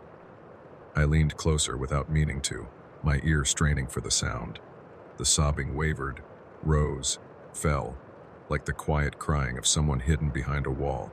A thought pressed into me, cold and heavy. It isn't me crying. It's it. I wanted to turn off the light. I wanted to leave the room, slam the door, bury my head beneath blankets. But my body betrayed me. I stood still, trembling, listening. The sobs grew sharper, and then the reflection blinked. Not in sync with me. Not at all. Its lashes fluttered as tears welled faster, spilling in steady streams, while my own eyes stayed wide, dry, and burning. I raised both hands now, clutching the sink for balance. My knuckles whitened against the porcelain. My reflection mirrored the gesture, but not my expression. Its mouth widened into something like delight. Its cheeks stretched, but the crying continued, louder, harsher, until the sound filled the room. The glass fogged faintly with condensation. From the other side, I stumbled back, my heels scraping against the tiles. The crying did not fade. It followed me, seeping from the mirror, swelling until it sounded like someone trapped just beyond reach, pounding silently for help with their grief. I squeezed my eyes shut, whispering, "This isn't happening. This isn't real." When I opened them, the reflection had leaned closer. Its face filled the glass, forehead pressed against it, skin pale, lips stretched wide. Tears streaked down its cheeks like rivers, but its smile remained intact, unwavering, and still, its eyes did not follow mine. They darted to the side again, then back, then lower, as though watching something approach. Something behind me. The sobbing would not stop. It had grown into something steady, not hysterical, but relentless, as if someone inside the mirror had given up resisting and simply wept without end. It filled the bathroom, pressed into my ears until my skull hummed with it. I stood frozen, my back cold against the doorframe, watching the reflection lean forward in the glass. Tears streamed down its face, but the smile did not falter. Its eyes darted again, no longer in rhythm with mine. They moved with purpose, as though aware of something I could not see. My breath came ragged. I whispered, "What do you want?" The reflection's lips did not move. My stomach dropped. I raised one trembling hand. Slowly, cautiously, I lifted it toward my own cheek, brushing at the sweat that slicked my skin. The reflection's hand did not follow. It stayed pressed against the edge of the sink. Fingers curled, unmoving. My pulse slammed into my throat. The glass shimmered faintly as though disturbed by heat, and the crying hitched into silence for a fraction of a second. Then the reflection's hand began to rise. Nokmina, It lifted slowly, deliberately, knuckles bending, palm turning outward. My own hand hung frozen at my side. I did not move. I could not move. The reflection pressed its hand flat against the glass. The sound that followed was wrong, too real, too tactile. Not the dull silence of touch against glass, but the faint, slick drag of skin against frozen surface, as though its palm were wet, as though it pressed against ice. I shook my head violently. No, no, no, no. And the reflection leaned closer still, forehead against the mirror, tears streaking down with such volume they seemed to slide down the inside of the glass itself. The smile widened, its lips parted, but no sound emerged. The sobbing continued, but it was not coming from its mouth. It was coming from the glass, from the thin layer between us. The hand on the mirror flexed its fingers, spreading wide, leaving trails of condensation that curled like veins across the surface. The pressure deepened, the sound sharper now, as though the glass bowed beneath its palm. I stumbled forward, both hands gripping the edge of the sink, my knees weak. My reflection stared at me, eyes streaming, mouth grinning, palm pressed flat, and then its other hand rose, not in sync. It moved with slow certainty, climbing upward, hovering beside its face. I dared to glance at my own. My hand still clung to the sink. I had not moved. The reflection placed its second hand against the glass. Both palms pressed now, both sets of fingers curling, testing, stroking the barrier as though searching for the thinnest point to push through. The sobbing rose into a low, rattling moan. I gasped, stepping back, but my legs caught the bath mat, nearly sending me tumbling. I scrambled upright, eyes locked on the mirror. The surface rippled, not much, just faintly. Enough to catch the light and bend it, enough to blur the lines of its face. Its hands dragged down the glass with a squeal, leaving twin streaks of fog. For the first time since I had entered, the smile faltered. Not gone, not vanished, just changed something harder beneath it, sharper, like the first glimpse of teeth behind lips. And its mouth opened. No words came, only breath, heavy, ragged, hot enough that the mirror fogged darker, as though a storm pressed against the other side. My reflection's shoulders rose and fell with a rhythm that did not match my own. It was alive, breathing, crying, smiling, and pressing harder. The glass groaned, a faint crack like ice fracturing in deep winter. I staggered back again, slamming against the tiled wall. My heart pounded so hard I thought the sound itself might shatter the mirror. But it wasn't sound that would do it. It was the thing inside, pressing to get out. The mirror groaned. Not loudly, not with the shatter of glass or the crack of wood, but with a low, straining tension, as though the surface itself had grown tired of holding its shape. My reflection pressed both palms against it, fingers splayed wide, leaving trails of condensation that coiled downward like veins. The sobbing from within had slowed, fading into a deeper rhythm like breath moving behind the wall. I pressed myself flat against the tiles, my chest heaving, my throat raw from silence. The surface rippled again. This time it did not stop. The glass swelled outward, just slightly, like a balloon tugged by pressure from within. It bulged, not sharp but soft, pliant. It no longer looked like glass. It looked like skin. My stomach twisted. I shook my head, whispering, "No, no, no." But my voice sounded small, thin, drowned in the low hum filling the room. The reflection leaned closer, its forehead pressed against the bulging surface. Its features distorted, stretching unnaturally as the mirror gave way beneath its weight. The sobbing was gone now. Only a wet, labored breath remained, seeping into the room with each ripple of the surface. Then it smiled again, wider this time, too wide. The skin of its cheeks strained, revealing the faint gleam of teeth beneath. I staggered forward without realizing it, my eyes locked on its face, as if some cruel gravity pulled me toward the thing in the glass. My reflection did not mimic me anymore. Its movements were its own, steady, certain, patient. Its mouth opened. At first there was nothing, just the sound of air rushing, a hollow exhale that fogged the bulging surface between us. Then the words came, low, drawn out, too slow, too heavy, as though each syllable were dragged across broken glass. "I like your skin." The sound was wrong. It wasn't a voice projected into the air, but one spoken from inside my skull, resonating against the marrow. The words throbbed through me, vibrating down into my ribs. My knees buckled. I clutched the sink for balance, gasping, my throat aching with the need to scream. The reflection tilted its head, still smiling, still crying. Its fingers curled, pressing harder, the swollen surface of the mirror, bending outward around them. For an instant I thought they would break through, that I would feel their cold touch against my face. "I like your skin," the words repeated, steadier now, gaining rhythm, as though it savored the sound. Its smile trembled with hunger. The glass bulged further, the texture no longer gleaming but dull, matte, like stretched flesh straining at its seams. I pressed my palm against the door behind me, fumbling for escape, but my hand refused to turn the knob. My body stayed locked, compelled to face it. The reflection leaned closer still, until its face pressed fully against the surface. The distortion was grotesque, the nose flattened, the lips spread wide, the eyes bulging with tears that streaked down and pooled at the edges. And still, it smiled. I whispered hoarsely, "What are you?" The thing in the mirror answered with silence at first.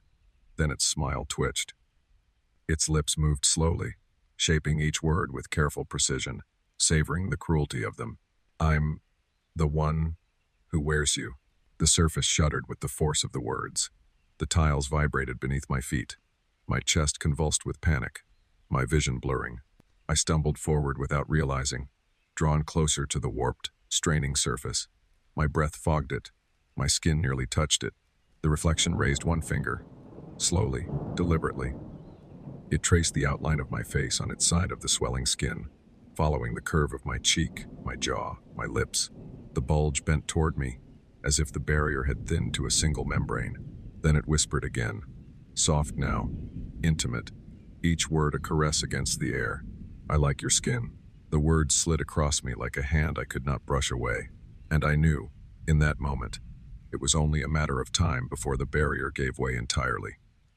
The mirror bulged like a living thing, its surface stretched and trembling, no longer glass but something more fragile, something that could break with a sigh. My reflection pressed its face against it, my features warped, my own skin worn by someone else. Its smile had grown patient now, almost tender, as if it knew it had already won. I clung to the sink, my knuckles bloodless, the tiles cool and slick beneath my bare feet. My chest ached with the rhythm of shallow breaths, each one stolen from me. I wanted to scream, to shatter the thing in front of me, but my voice would not obey. The reflection tilted its head slowly, almost curiously, like an animal considering prey. Tears still streaked its cheeks, but they no longer looked like sorrow. They looked like joy disguised as grief, a performance it no longer needed to maintain. And then, it blinked. Not both eyes, just one, a single, deliberate wink. The gesture knocked the air from my lungs. I staggered back, hitting the bathroom wall, staring as though I could force it into stillness with the weight of my fear.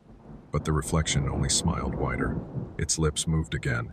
The sound this time was softer, closer, not echoing from within the glass but whispered directly into my ear, warm and chilling all at once. "You look tired. Go back to sleep."